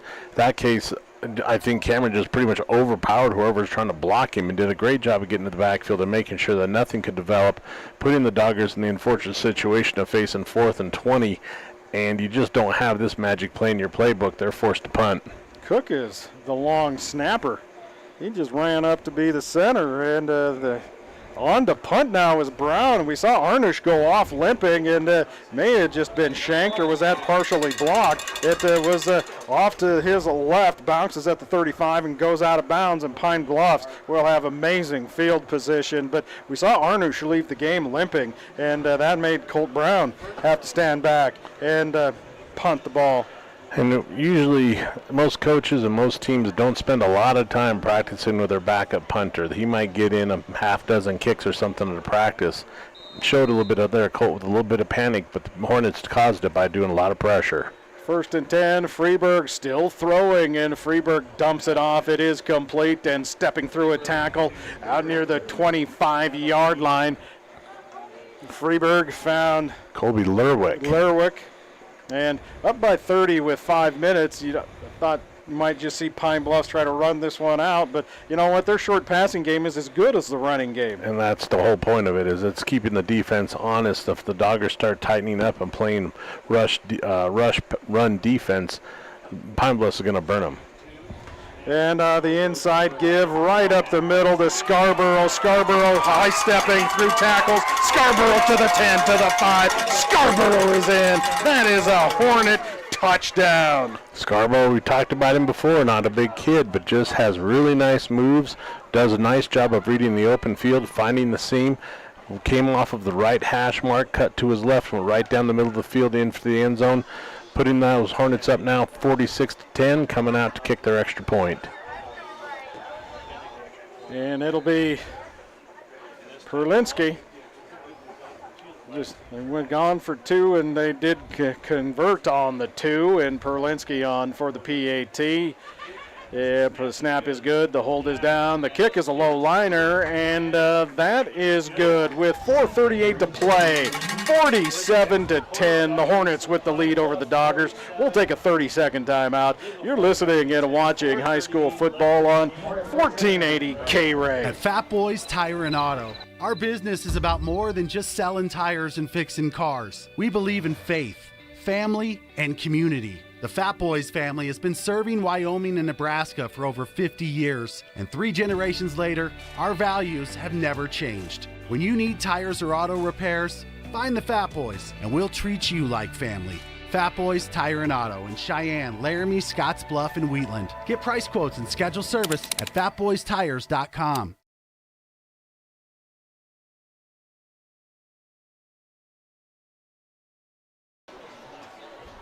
Welcome back to Pine Bluffs, 4:38 to play. And a Ty Scarborough 32-yard touchdown run. The PAT good, 47-10. The top-ranked Hornets making a statement against the number 4 ranked Doggers, according to Wild Preps. Looking to stay unbeaten. Grable already with the win. 2 unbeaten teams on the season, and one of them right here in Pine Bluffs. They couldn't really be any farther away in the state. Well, that's why they all gather in Laramie. You know, it's really centrally located. Perlinski, a little low knuckleball at Alira. This will be fielded at near the near sideline to the 20-25-30. Still on his feet and busting his way out to the 40 to the 45 midfield and tripped up to the 45 of the Hornets. That was Lyra with the great return, making up for the last mistake. You know, it's just a side note. I just noticed, I don't know why I haven't noticed it before, but if you watched Perlinski kick for the Hornets, he's a one-step kicker. When was the last time you saw a one-step kicker? Maybe when you were in second grade? I mean, that's old school right there. At least he's not the what is it, the straight on, the Mark Mosley with the square toe. Then you're talking that was about the shoe. I'm not talking Tom Dempsey with the amputated foot. Right. People are going, who are you guys talking? Yeah, I know. Stop being old. Cook out of the shotgun, drop straight back. He'll fire left, and it was nearly picked off. That was Cade Fordstrom that stepped in front of that pass. If he picks that, he has nothing but sideline in the end zone in front of him. Again, though, that situation created by a big pressure from the Hornets on their defensive front, sending 5 kids in the backfield. That was a nice job, actually, of the quarterback, just not panicking and trying to find an open man. Fornstrom, great job of stepping in front, and I do agree with you, Reese. Probably should have had a pick and should have had 6. 3 receivers will split wide right for the Doggers. Cook out of the shotgun. Brown stands just to his left. Fakes the give to Brown. Fires across the middle. Got his man. That'll be enough for a first down for the Doggers and a couple more fighting forward and picking up a positive yardage is Alira. They're developing a nice little connection here between Cook and Alira. Now, he's doing a nice job of finishing his runs as well. He does a good job of getting the ball in tight, and then he done a good job picking up extra yards after contact. It was interesting to watch the tackle happen, though, as the defensive backs are still reaching in there and trying to rip that football back, or rip it out, and that's something that the Hornets have just hung their hats on all years, create turnovers, and they're still going after the football. 1st and 10 at the Hornet 33-yard line. Cook will work out of the shotgun once again. 3 receivers to the left. Takes the snap, drops straight back, looks left. Here comes the Hornet pressure, steps up, and down he goes. And he is thrown to the ground, and his head snapped back, Dan, and hit the turf. And he just kind of laid there for a little while, and he was slow to get up. Well, now he'll come off the field, it looks like. Your head would bounce off the turf, too, if you were hit by a truck. An old truck in there again, making a big contact. Did a nice job of wrapping up the quarterback and using a little extra 4-wheel drive power to put him into the ground. Now Cook, he just ran to the sideline to get the play, and he'll be back out, losing nearly 5 yards on the sack. 2nd and 15 from the 38-yard line. Cook out of the shotgun. Cook with Brown next to him, fires across the middle. He's got his man, and here comes that Hornet defense once again, just swarming to the ball. It was Cook to Lyra. Lyra gets the 5 yards back and then some as he picks some up. It'll be 3rd down. Lyra's finding a really nice place to set up, too, because Pine Bluff tends to spring all their linebackers and, of course, their defensive line to create fast pressure.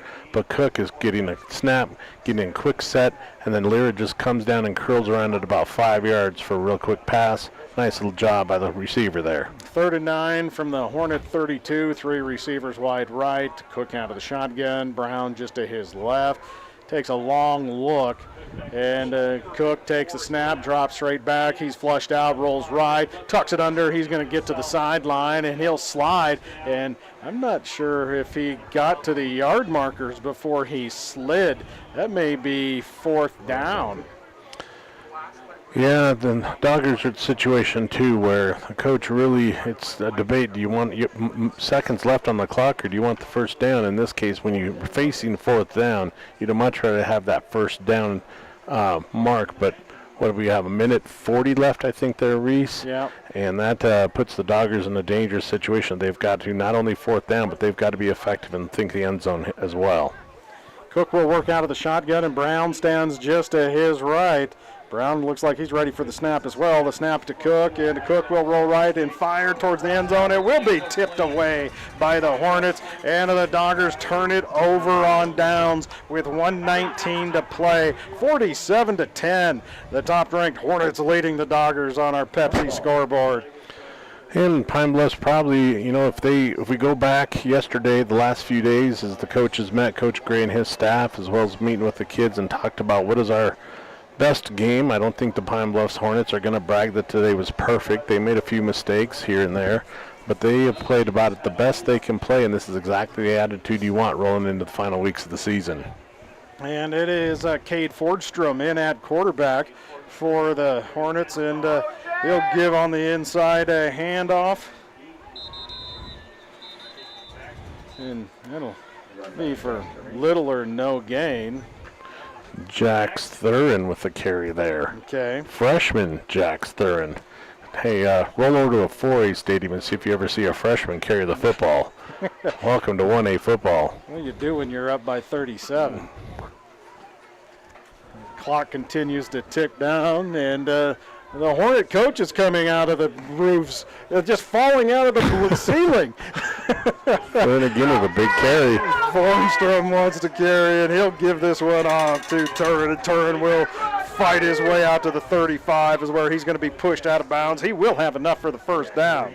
And he did a nice job of just reading there. He's not a huge kid, a 5'8", 170, but did a really nice job of getting to the outside left, scooted up the sidelines, and this is really what the Hornets we're sitting on right now with less than 30 seconds left. This is just clock burning time. Get your freshmen some carries, your second string some carries and some plays, and now, classy move. Gray's going to choose to have his team take victory position. For the first time, Pine Bluffs takes the snap under center, and Cade Fornstrom will take the snap and take a knee. And like I said at the beginning of the game, what we need is more cowbell here in Pine Bluffs, and we're getting it. There is no question about that. And Dan, again, we're not going to keep it here too long for post game, but what an impressive game. Not only offensively, anytime you put 47 up as an offense, you hold a team like Lingle to just 10 points. Absolutely impressive performance from this Pine Bluffs team. Not only 10 points, but minimal yards, well below the yearly average. This is exactly the kind of game the Hornets were counting on to close the season up. They've got 1 week left. Playoff start. The Hornets are feeling it. Look for them to make some big moves and some big statements in coming up in the playoffs in the next couple weeks. On senior night, the Hornets with the impressive 47-10 win. Karsten Freeberg, Ty Scarborough just having huge days, huge evenings. Those two seniors for the Hornets getting it done through the air and on the ground, both offensively and defensively, as the Hornets stay unbeaten on the season and looking for that number 1 seed heading into the playoffs coming out of the East. And I think with this win over Lingle, Lingle was 3-0 in conference play coming into this game. So this just puts Pine Bluffs up with that tiebreaker. So maybe securing the number 1 seed out of the East heading into the playoffs. Well, and the interesting thing about it is you look across the state at what Graybull did to Wind River. That score was real similar to this one, I believe, with the final 45-10, I think. So Wind River, I think, only has maybe 1 win or 1-4, 1-5, something like that on the season. So Graybull beating on a team they should, and here the Hornets make a statement on a team they probably shouldn't have. You look for the Hornets to be real dangerous coming out of this season. And I'm totally impressed with this Pine Bluffs Hornets team offensively and defensively, and what a job Will Gray has done with this team over the years. Dan, I look out there and I can't help but think, seeing what 6'11" Hunter Thompson running around out there for Pine Bluffs back when he went to high school here. How awkward would that have been? You know, we look at Pine Bluffs right now, they're all about the same size, same weight, and then you would have had 6'11" Hunter Thompson. Well, my son played against Hunter Thompson when he was in 5th grade, and Hunter towered over them like the goalposts. He stood up from his he was an offensive tackle and a defensive end. And I remember sitting in the bleachers and watching that kid stand up, and I'm like, really? He's in 5th grade? But, yeah, he was a heck of a player then. Finished out his career with a heck of an athletic career at Pine Bluffs. That's going to do it for our broadcast here from Pine Bluffs today. And once again, 47-10, the Hornets with the big win over the Doggers. Special thanks to Doug Arnold back at our stations at our studio at 1480 K-Ray. Great job tonight, Doug. Thank you for all of your hard work. Also to the pro man, Larry Proetti, our on-site producer and engineer here in Pine Bluffs, and making the best out of this situation and keeping us on the air. And to my tag team partner, the mayor, Dan Morris. For Doug and Larry and the mayor, I'm Reese Monaco. This is a 1480 K-Ray. Have a great weekend, everyone. Doug, great job today, Doug. Thank you. All right, bye.